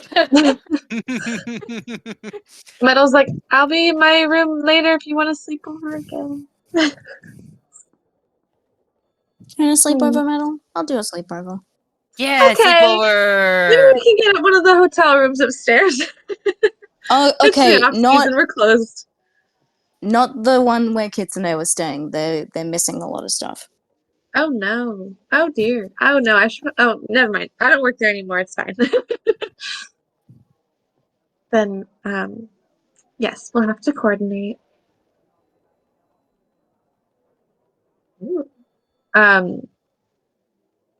think Metal probably mentioned it to Cal already, during the sleepover, but Metal to Fish is gonna be like, by the way, I have an appointment. Oh. I'm pretty sure it's for like 9 a.m. tomorrow. Okay. Is Is this like what? You're meeting up with your guy? You're finally meeting him? no, my God. No. No? Okay. Hi, you're meeting up with your guy? No, stop. I'm not meeting up with him. Okay, no, Kekano, sorry. That was me. That was me in the wrong. What's your appointment? What's up? Your teeth are beautiful. I don't think Thank you need any work on them. Hair, I don't know how you get that done. Okay, wow. Okay, wow. Okay, no. So, no, Collisionist had suggested talking to a sensitive, and I got an appointment. I don't want to talk about it too much, but I'll let you guys know. That goes tomorrow. Okay, Metal. Well, unless look, it's horrible. Still let me know what happens, even if it's horrible. I'm your fucking friend. I'm here to support you. And Okay. just, when you need me, I'm around. If you want me to go with, not to like go in, but escort. I care about you. It's stupid little kid. I'm kidding. I don't mean that in a mean way. I mean it in a nice way. You get what I'm talking about. I think I love you, idiot. Metal, Metal definitely giggles a little bit. And she's like, "Thank you. Well, I think I want to do this part by myself, but you're gonna stick around and everything, right? So I'll come back, Of course I am. I'll teleport back, obviously, after, so I'll find you guys. Yeah. Okay. Sweet. Well, Great. I wish you the very best of luck, and let's fucking do sleep overnight. Ah! Period. Yeah, let's do a sleepover night, because I'm still very sad about Isle being gone for maybe 5 or 6 days. But Kekno, Yeah. she's coming back. She's coming back. I know, you told me she's coming back, and I believe you because you're a good dad and you always tell the truth to me. But I am still sad. Well, That's so real, buddy. I it's okay to be sad sometimes, or whenever you want. Not that you want to be sad. Metal, as I'm trying to teach him good mental health, and it's very difficult. But you're mentally healthy, aren't you? How about we both tell him how to have good self-esteem? Okay, I can try. Metal's like, well, he is only 2 weeks old, but we'll figure it If you out. teach me, I can teach Swifty. Excellent. If there's anything I could need. Kekano, it's okay to be sad. You feel your feelings, and I'll be here with you to love and support you no matter what. Same goes for you, Metal. Dad, Mm. I love you. I love you too. And hey, Metal. I love you too. Oh. He does. He loves you. Oh. Collagenous. He left. I said she left. Did she like loiter She's outside the gone. door? Collagenous is gone. Collagenous, I love you too. She'll get that wherever she is. Beautiful. Did I? No. Sure, pal. What did you say, Ink? Sure, pal.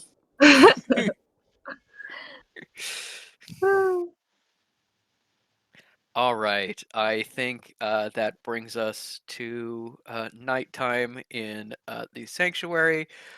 Metal and Fish and Kekano, along with Swifty, have a fun. Cal was just straight up left out. No, she's invited.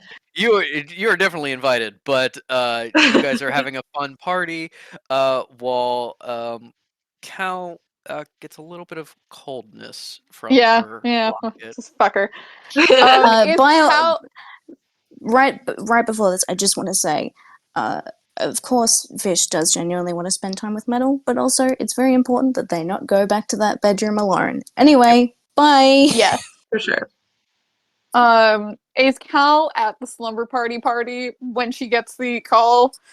I think it happens kind of weirdly early. Like Mhm. it's like before you've gotten calls from Tinnitus, like 7, 8, 9 o'clock. This is like a solid like 4:35. Yeah, okay. We just got back from the ice cream shop.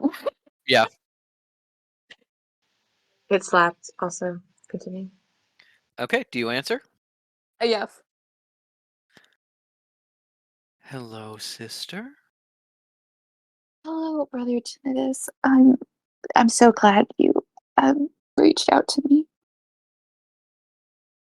I have just been informed that you returned to the sanctuary. Yes. I'm so sorry. It's been very harrowing. And I hadn't had the strength to call. I'm sorry. Well, when we find ourselves lacking in strength, we must learn to lean on our superiors. Yeah. I want to first off um, deeply apologize for my misconduct when I last spoke. The most important thing is the soul knife is destroyed. Unfortunately, the sanctuary has confiscated it, and I just want to again apologize for my behavior. You know how I and my sister would get sometimes, just the moments of insanity and poor behavior. I do know you are wont to stray from the path, and while I had hoped that that behavior ended with Sister Elysium, it is not unknown for you to find an interest in something and pursue it against good sense. You know how it can be too with, women and their moon time. Hmm. I'm so He's like, sorry. he's like, no, I've been charting your cycle, and no, that's not it. No. I synced up with the girls here. Um, uh, he says, well, be that as it may, I hope you don't mind. I confirm that the item has been destroyed. Absolutely. Good. Then I will be there at the sanctuary in person tomorrow. Tomorrow.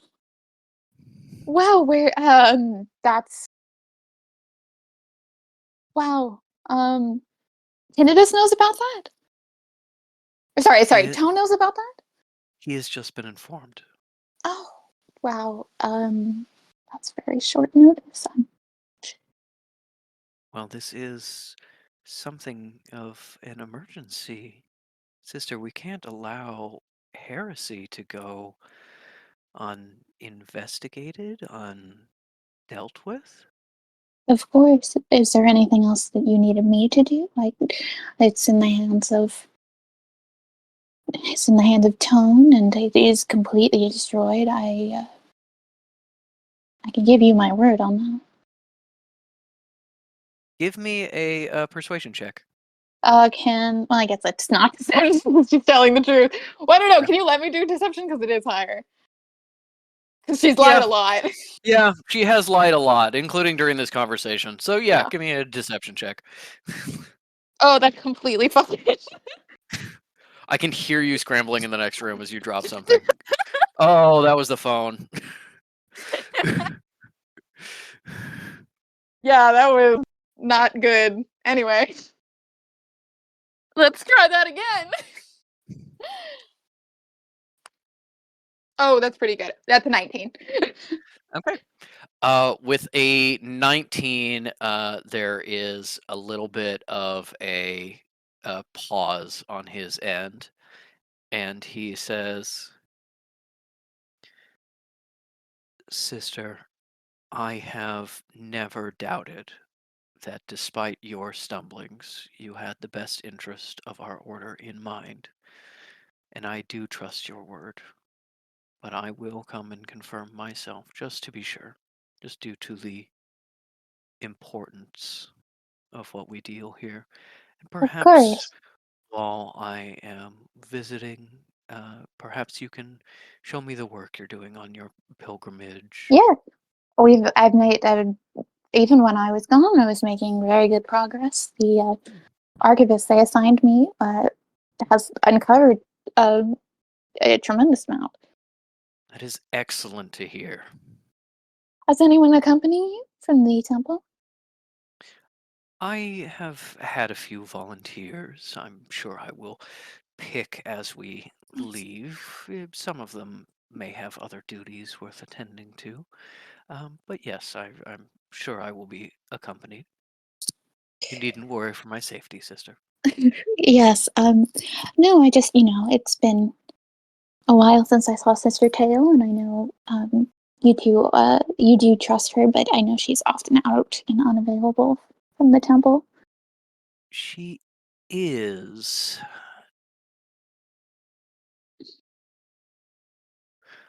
I want you to give me a persuasion, not Yeah.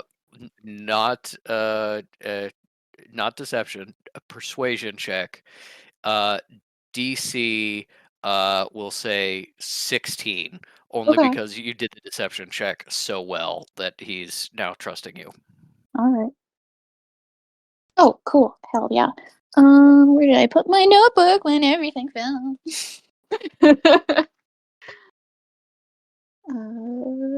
Exactly a 16. Excellent. There is a very long pause. I think as Hal he's does thinking. add and go, She is my godmother.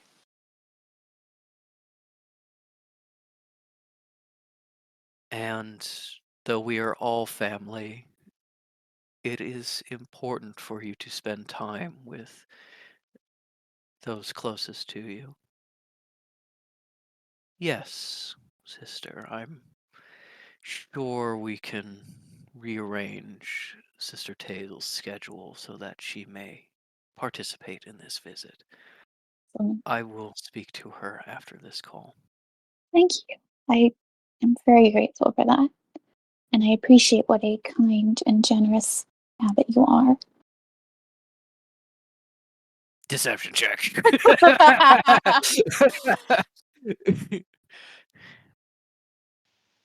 She went a little too hard on not that bad. one. 17. I up my fucking deception to deal with this motherfucker.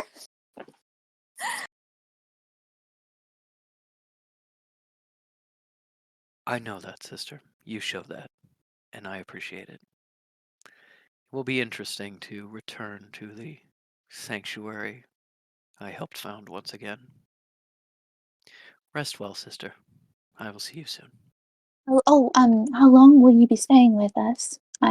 There are hotels that are not at all properly accommodated for necromancers, and if it will be a long stay, I will ask those in charge if they can make it more suited for your tastes. I have spoken with Tone about this matter, and while I am unsure how long I will be staying, he has offered me the hotel above the sanctuary, as well as some potential accommodations within a nearby town. There is also, of course, the potential of staying with Abbot Pagan, Yeah. who is offering shelter for our order. I will decide such things later. For the moment, it is enough to know there are options. Okay, but no idea of the days? I believe it will depend on who I will wish to see and what occurs. Yes. It is possible that Pagan may need some assistance or counsel that may take some days. All right. Well, I'm looking forward to seeing you. And I you, sister. May saints guard your shadow. And may the stream carry you close to those you care about. Good night, sister. Night. Click. At least we're fucked. Yes. If you cannot come up with a reason to get him away, Tinnitus is absolutely going to be like, oh, I mean, I'm here. We'll be a little delegation to this meeting as well. Yeah, we don't have to role play it out. We can just do it, but she would immediately call Elise and be like, Elise, we're fucked. Elise, we're fucked. Elise is like, don't worry about it. I mean, Pagan was bad enough. Tinnitus doesn't make it any worse. You know, we'll figure it out. I'm Tinnitus- stronger than I was when I left. Yes, but Tinnitus was raised with us. He knows if you wear a veil, he knows it's you. I mean, do you really think Tinnitus paid that much attention to us? Yes, I do. I talked about Well, having my menstrual cycle, and he said that he had it tracked. well, that's weird and gross, but I did see that chart last time I was in his office. He keeps it for everyone. No, it'll be fine. We'll still, this is already happening. At I've least already I'm got not a people good packing. actress. I don't know how I even survived the call with him. Well, I think then we just need to, you introduce me and maybe handle some private negotiations, and then get you out of there. Oh shit. We have gum. I can disguise your voice, and maybe we can get you. I don't know. Wear something that doesn't make you look like you. Darling, Face. everything I wear looks like me. Right. I'm aware, but I don't know. Don't wear heels or something. But What are you planning on wearing? How formal should I be? I mean, I was thinking like, this is a very formal thing. So I have this really nice, sort of white and gold dress with matching white heels that I think are very nice. They're about 3 inches. Mm-hmm. I have a source on a veil that would match. There's a little headpiece as well that I think would look very nice. This dress certainly makes my legs look good, especially when I've got the heels. It really just kind of like it really draws the eye in a way. Um, the dress is it's sort of a cotton linen blend. It's got a nice, it tightens some areas, but a nice flow in others. It's got very short sleeves, leaves my arm is exposed. I think you'll like it. Obviously not your color, but I can introduce you to my tailor. We can get you something You have a very new tailor? similar. Dear, dear, don't. I know this is hard for you, but I do have someone that does some alterations and some shopping for me. It is okay. She is not as good as you. She's not as good as you. It was only because you weren't available. And I know that Fine. you've been busy, but maybe once I come to visit, maybe if you want to take a look at my wardrobe and make some changes, you certainly can. Mm. Um, I do have, I figured while I was in town, I might take a look at some fabric sources, see if I can find anything to bring back and get someone to whip up. I'd love to go shopping with you and kind of see what there So we're going to is. go shopping while our abbot, who thinks you are dead, and suspects I have committed a lot of heresy. We're going to go shopping while he's in town, just to clarify. Darling, you really have to ask yourself, can you see Tinnitus going to a fabric store? I can't. Well, he's I going think to. that is the He's going. safest place we could be. Well, they're going to notice I'm gone, and they're going to wonder why I'm gone. This argument keeps going in circles Yeah, because you realize that absolutely. Elysium could not give less of a shit about how dangerous this is. Yeah, but we can cut that. I'm sorry, that went way longer than I was.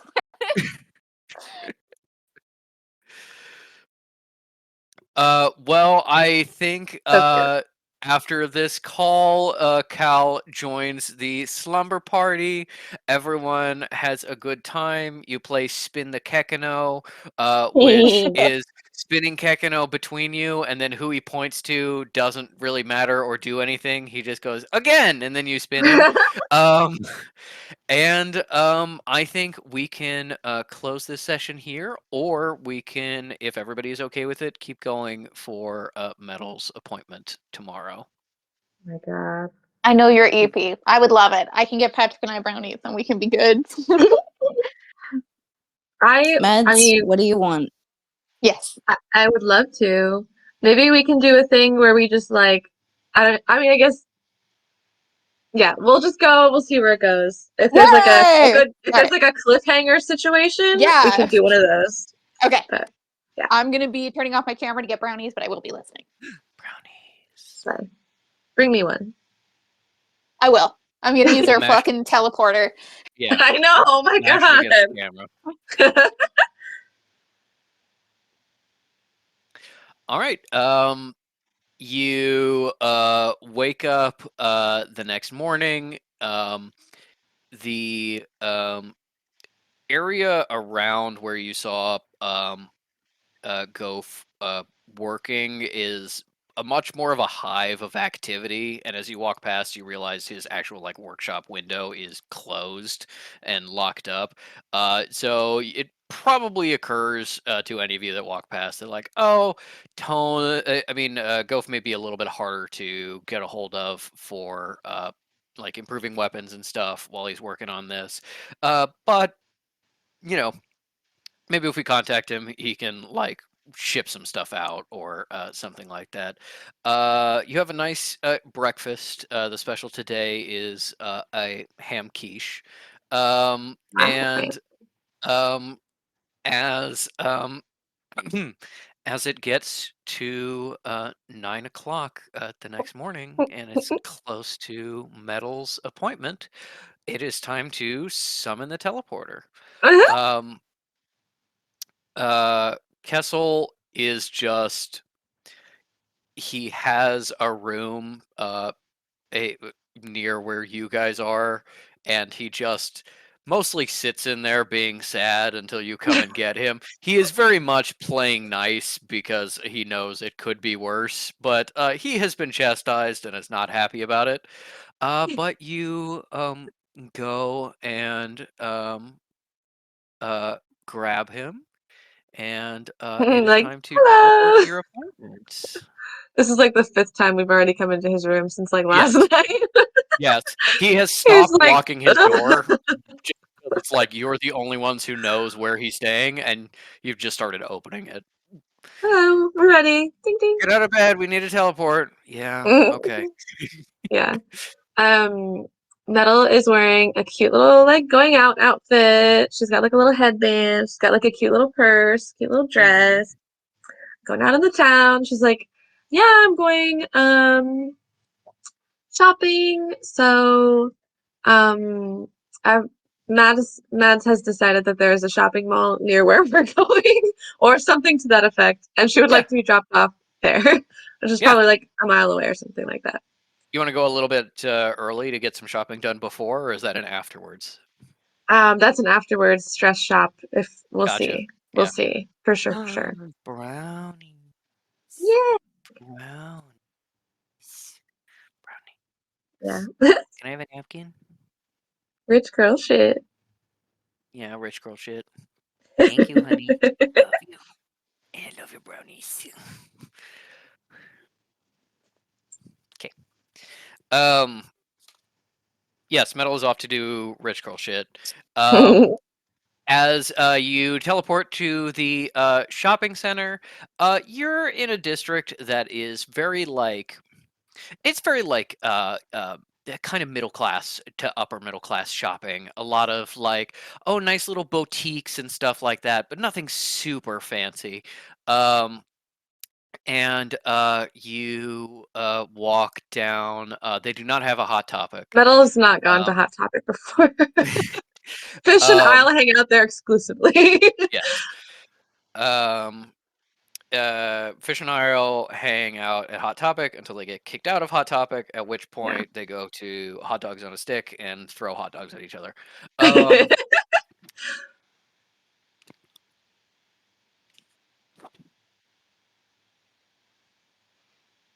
Metal's looking at her little post-it note with the address. Address and is like tapping her foot and like tapping her fingers on her purse and is like very, very anxious. As you approach kind of a nondescript. It looks like honestly what would be like an office space of like an accountant or something like that. But Mm. the windows have been painted in some flowery mystical designs, and there's a sandwich board outside that says. Psychic of the Ages, Remedy Odell, here to tell your fortunes and future. With like a crystal ball sign. And as you enter the store, there's a lot of like there's a lot of like kitschy stuff uh with that are like you know, little like sculptures of Buddha and the Buddhist palm, crystals and gems, just like random smorgasbord of mysticism stuff. Um, and a little desk off to the side of what is clearly like a little waiting room. And you see a woman um, leaving through the beaded curtain, being followed by a man of medium height, um, a little bit darker skinned, maybe sort of northern Indian or Pakistani. Um, and he is wearing a rainbow of draping coats and a full on, not real turban, like costume shop turban with a giant fake gem and a feather in the top of it. Oh And boy. as the woman leaves, she goes, "Oh, thank you so much. Oh, thank you so much, sir. Of course. I have seen your future and know you will be okay. Remember, do not wear blue for the rest of this month. Everything will work out okay. Follow the path, and you will find your future." Mwah. Kisses her hand, and she leaves the shop. And I he would like turns to to say you. that Metal's wearing blue, Yeah, so it's like, oh my god.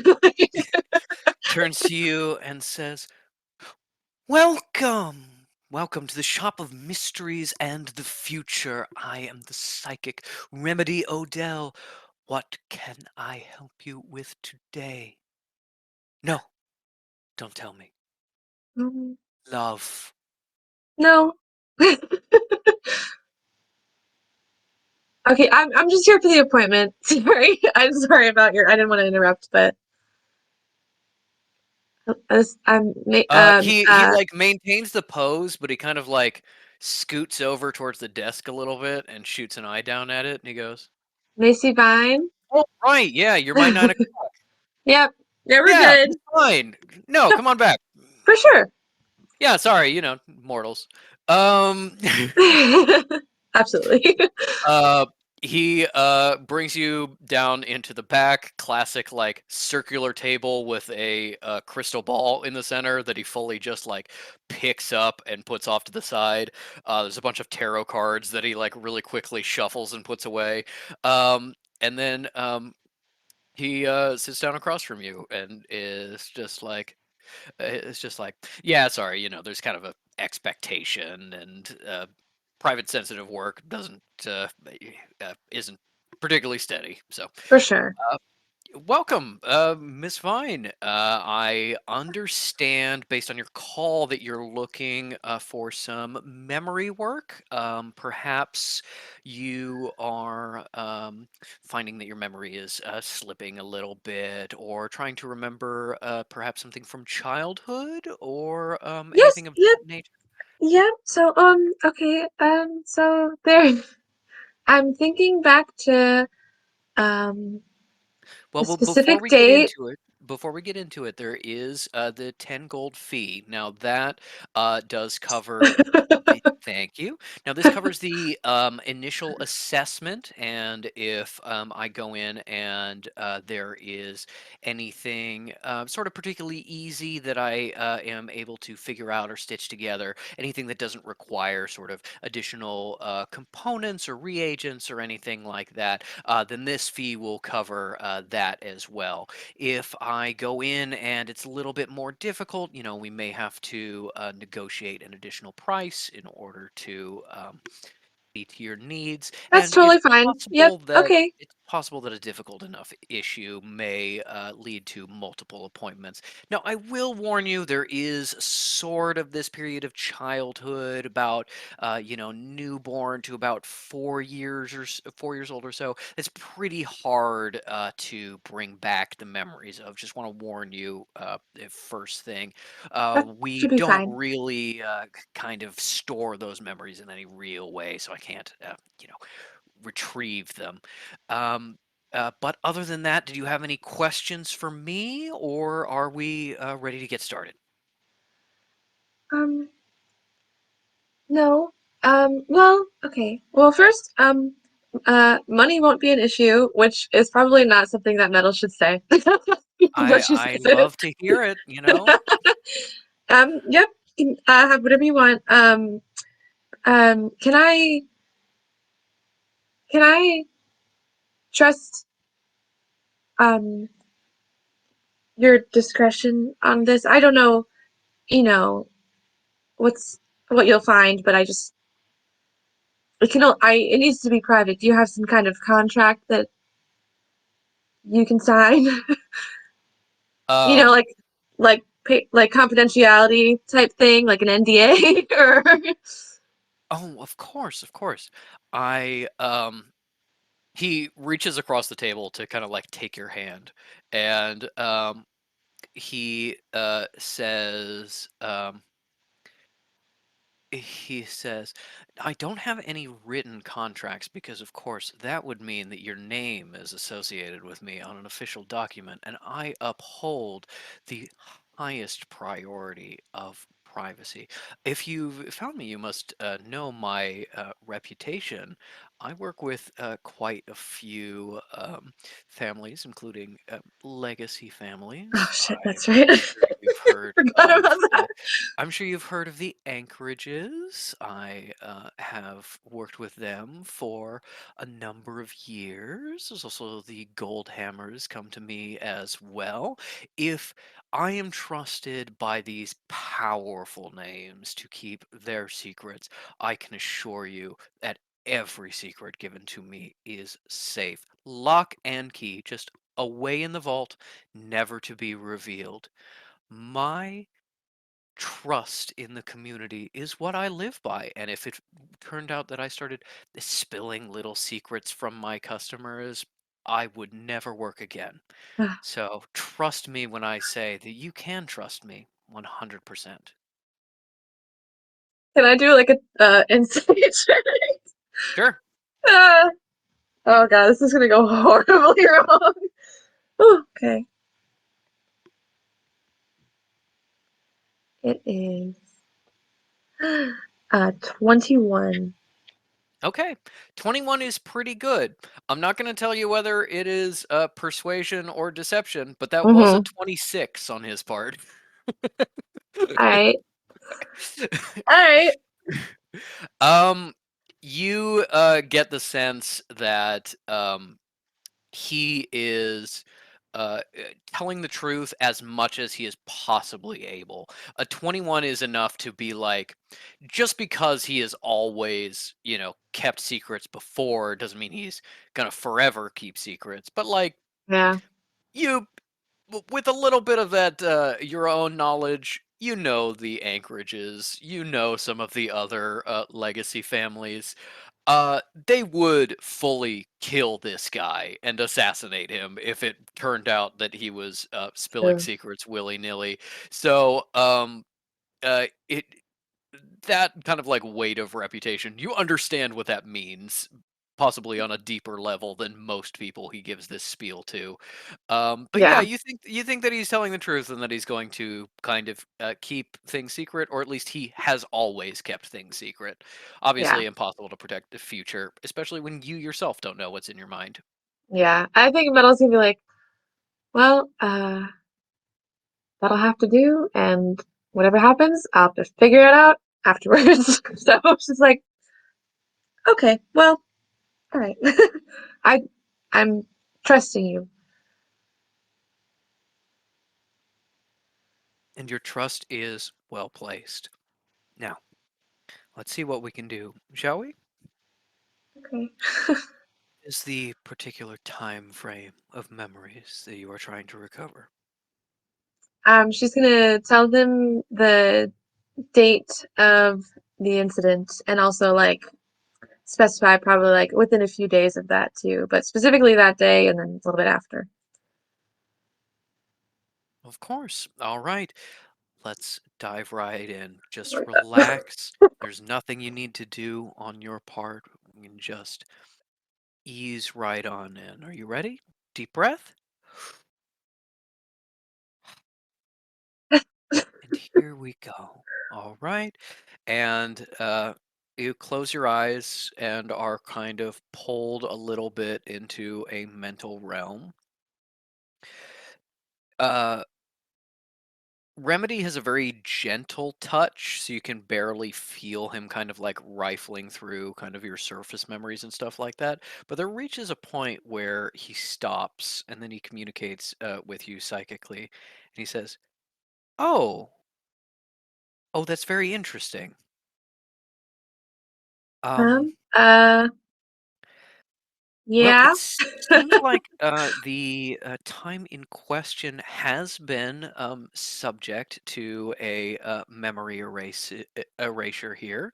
Um, Not a particularly good or clean one. I imagine you've been experiencing some flashbacks or Hmm. strange scenarios, things like that. Whoever did this is not very talented, not someone who does this regularly, but it is, oof, oh, it is very strong.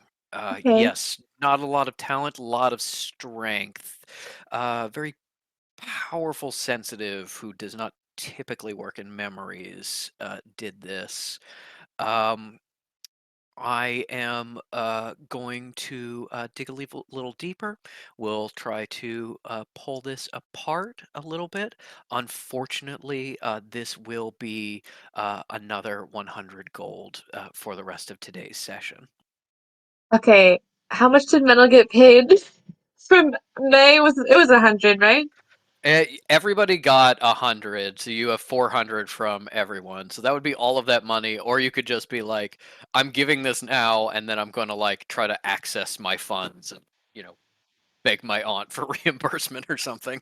That's for sure gonna happen. Yeah, Metal's gonna be like, okay. Um, uh, Very well. I'm feeling heat. Ooh, and sadness. All right, Miss Vine, or Mhm. is it Miss Vaunt? I'm seeing that in here. Mhm. I think we can. Oh, don't worry, dear. Discretion is, of course, what I'm about. It seems like I'm peeling this back. Oh, this is rather difficult. And we'll push, push. Okay, another deep breath, and you find yourself in that night. Oh my god. Oh my god.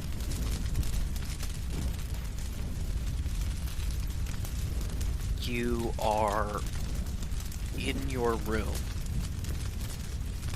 not in your bed, as some visions showed, but under it, hiding. And you can hear fire. But beyond that, you can hear voices.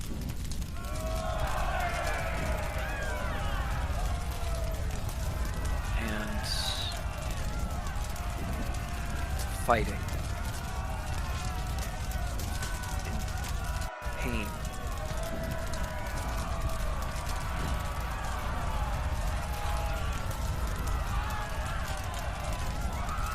And as the room grows hotter,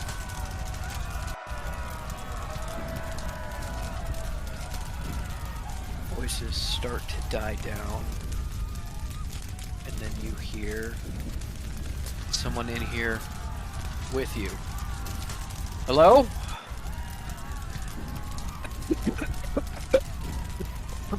Hello, is anyone here?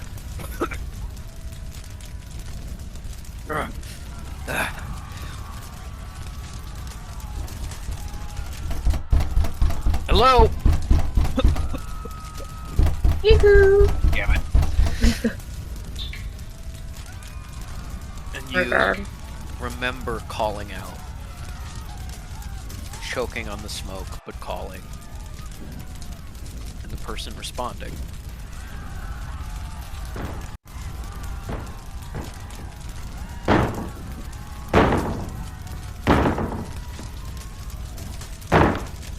As your door is kicked in, shattering before you, and you see a figure.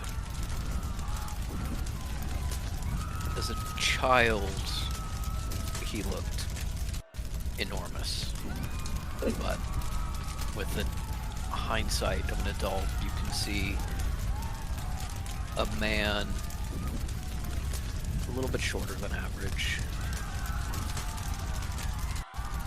run through the door, smoke and darkness and flame obscuring his features as he drags you out from under the bed. Suddenly, there is no fire.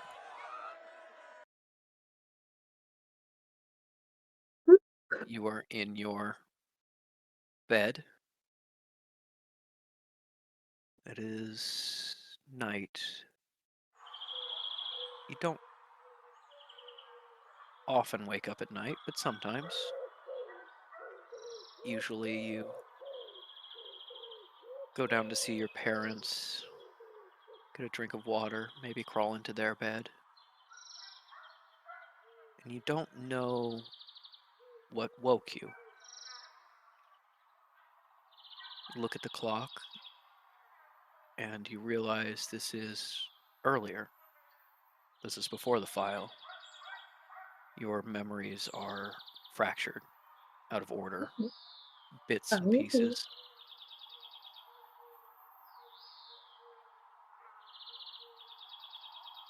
And you don't know quite what it is that woke you.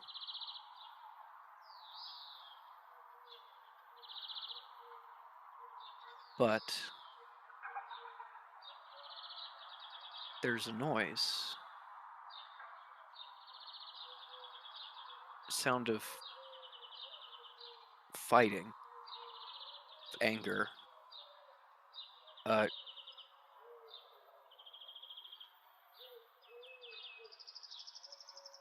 There's someone in the house, or someone fighting in the house, or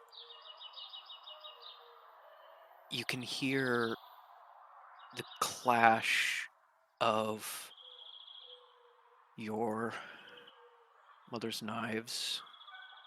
You can hear her voice. You can hear other voices, angrier.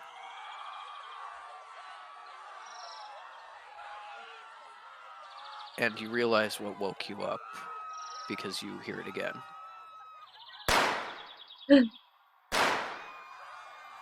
Gunshots from one place or two, or I don't know.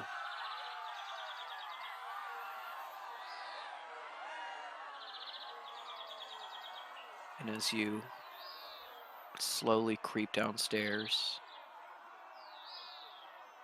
and try to enter the kitchen, you see the first bits of fire starting in your walls and through the hole that has burned through the side of your home. You see figures in the dark fighting.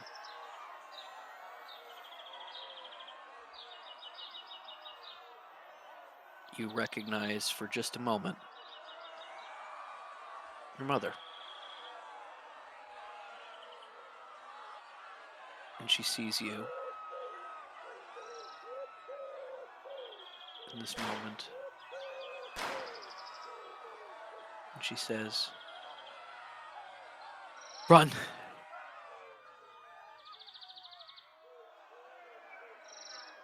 Time changes again. And it's raining.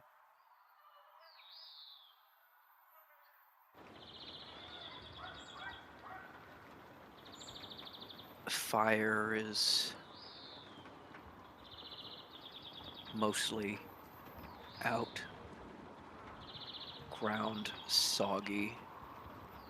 And the pain of loss in your heart.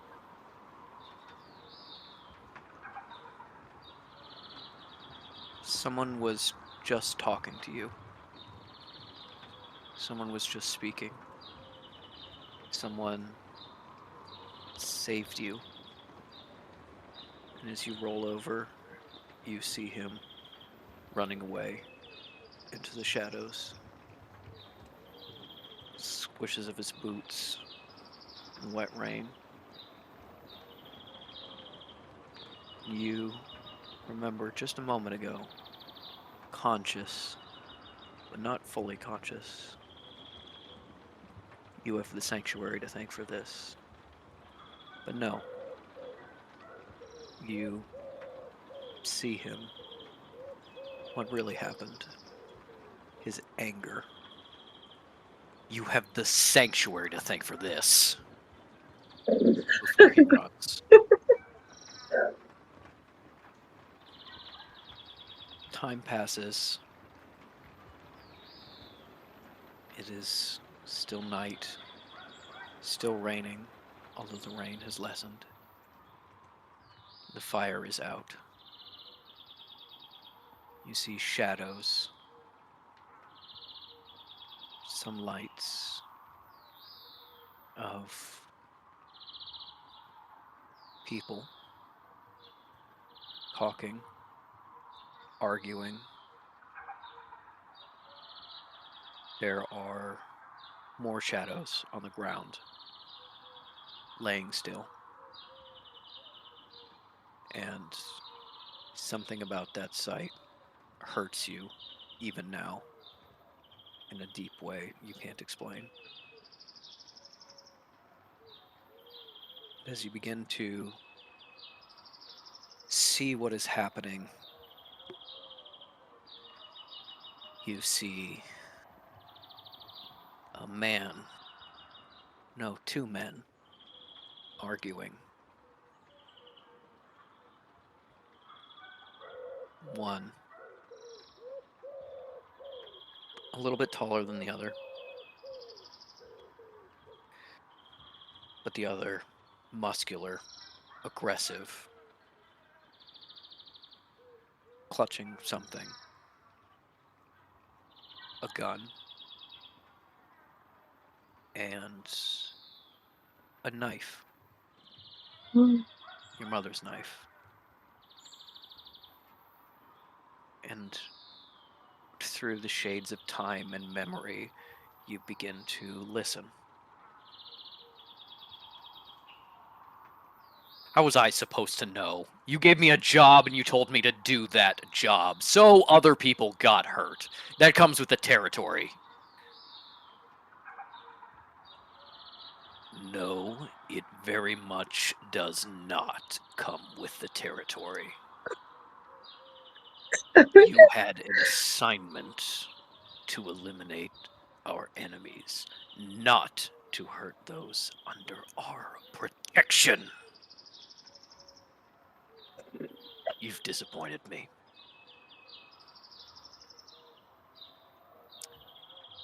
I don't think I can stand to be disappointed by you again. And you watch the burly man start to stiffen,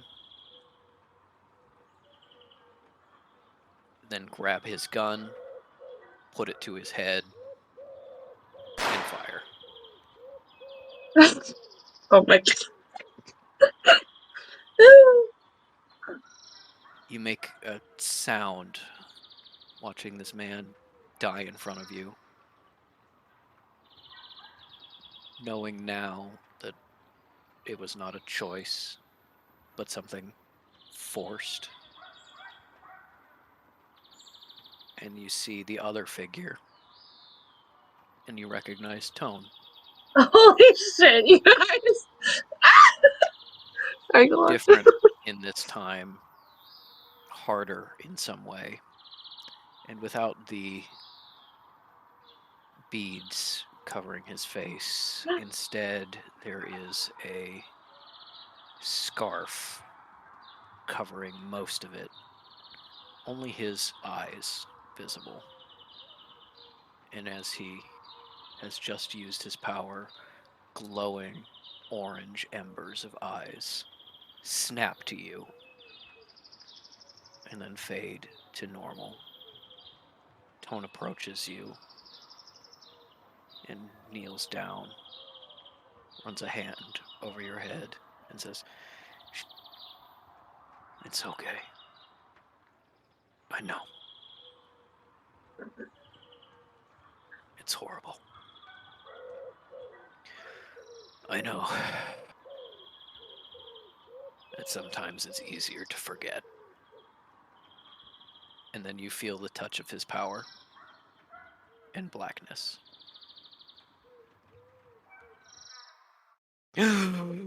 Oh! That was Administrator Tone. Oh shit.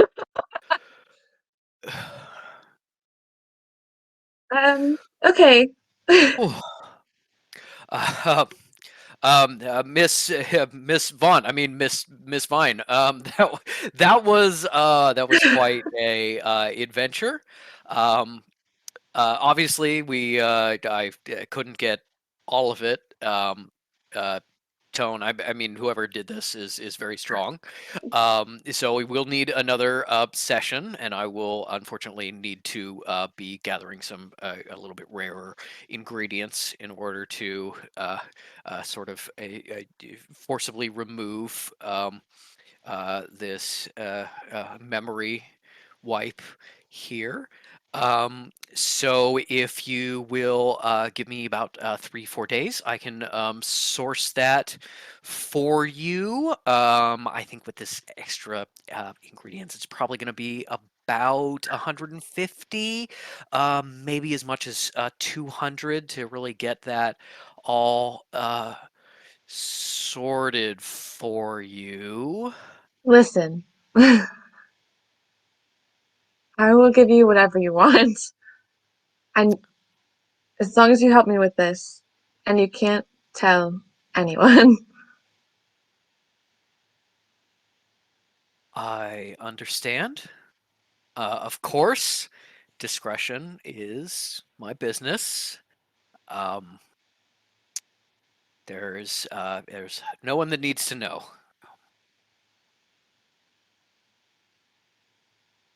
I think Metal is also going to be like, well, she's not going to stutter, but she's going to say, listen, my aunt is, I'm from the Dentel family. I hope you understand what that Yes. means and what can happen. Yes. No, you don't need to worry, Miss Vine.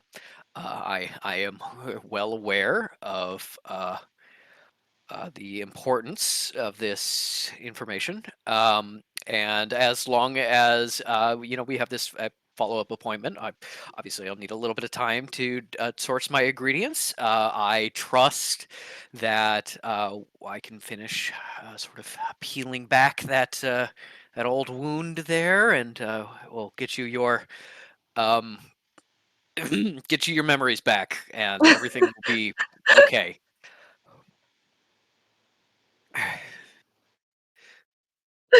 Oh God. Um, Is there anything else I can help you with today? I do offer a relaxation package that I think may be very helpful. What we do is I light some incense and we do some guided meditation, and then I I bring you like. I'm not gonna do any of that. I will get you whatever money that you need. And also just remember that I'm connected to some very important people, and I can find you. So Give me an intimidation check.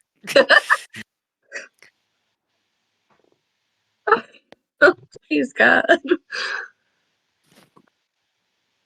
Oh wow. Okay, my intimidation is +6, so slay. That's 14.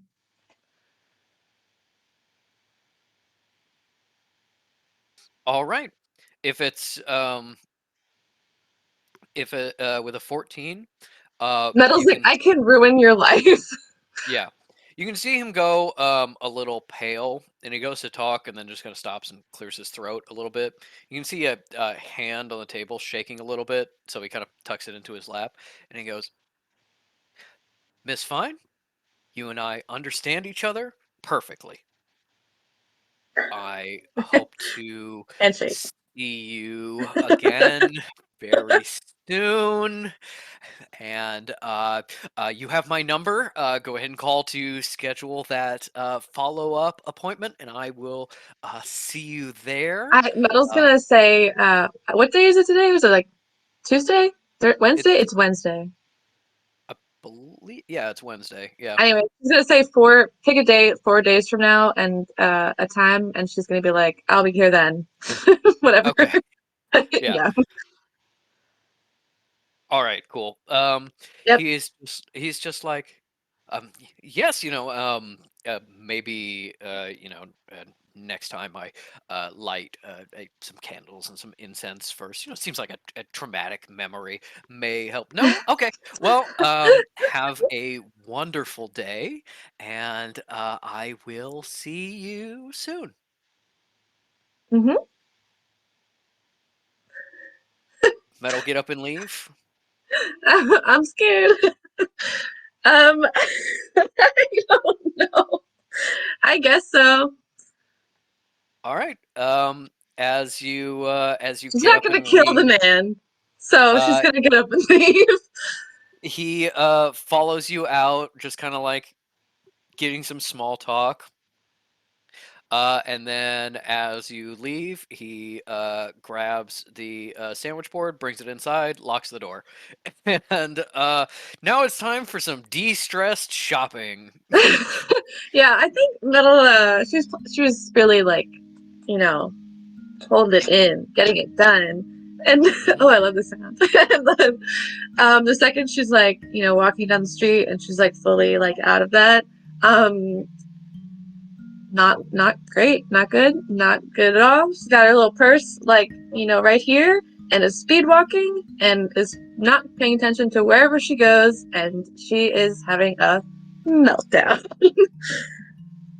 So, and then she goes clothes shopping. Yeah. And then she buys a lot. Did she get gifts for her friends? Definitely not. I don't even think she likes what she buys. She also doesn't even have that much money on her, but Give me. Let me see. Oh, did I not give out the money? Oh no. No, you never did.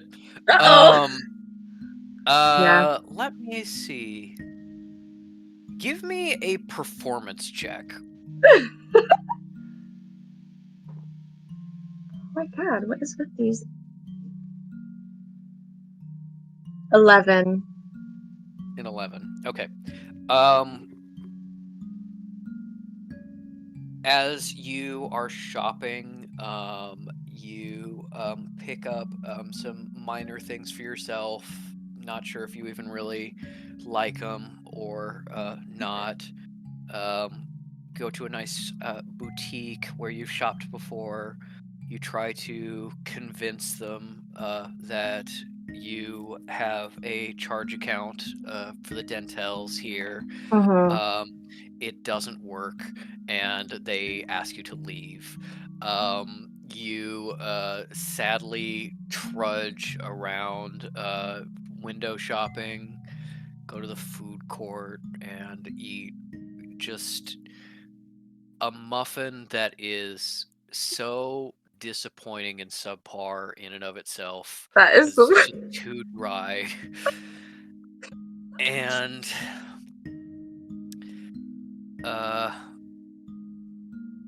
yeah, that sends her over the edge. I'm not gonna lie. yeah, That's like it. I would say with that somewhat low performance check, give me a I'd say a D8 roll. No, not a D8, because that was still high enough. We'll do a D6. Give me a D6 roll. A 3.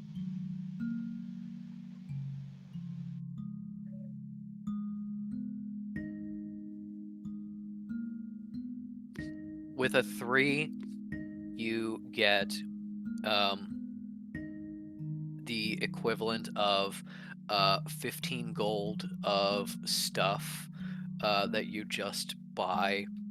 You realize that there's a coat in here that's pretty okay. There's some new pants that will look good, you think. Yeah. Everything else is just, you saw it and you bought it, and you're not sure there was even a decision made between those 2 points. Absolutely. And yeah, that's how you spend your sad part of the morning until it's time to get picked up. Much to think about. Mm-hmm. And perhaps much to talk to your aunt about, as you will probably need money in order to continue this next step. Find out what happened. Goddamn. I love it. But I hate it. Yeah. And as Kessel teleports back in and picks you up, brings you back to the sanctuary, I think that is where we will close tonight's episode. Oh my god. And now we can just sit in silence. Oh my and listen god, to the Cal, sad is that music. you? Calm sounds. Listen. Fish was waiting in the lobby because she told them that she was doing this, and they're like, "Hey, Metal, how'd it go?" No words, just silence. Oh my god. Craig, you're not even ready for the debrief. I'm screaming. Yeah. Oh my god. Bye, Craig. Bye, Craig.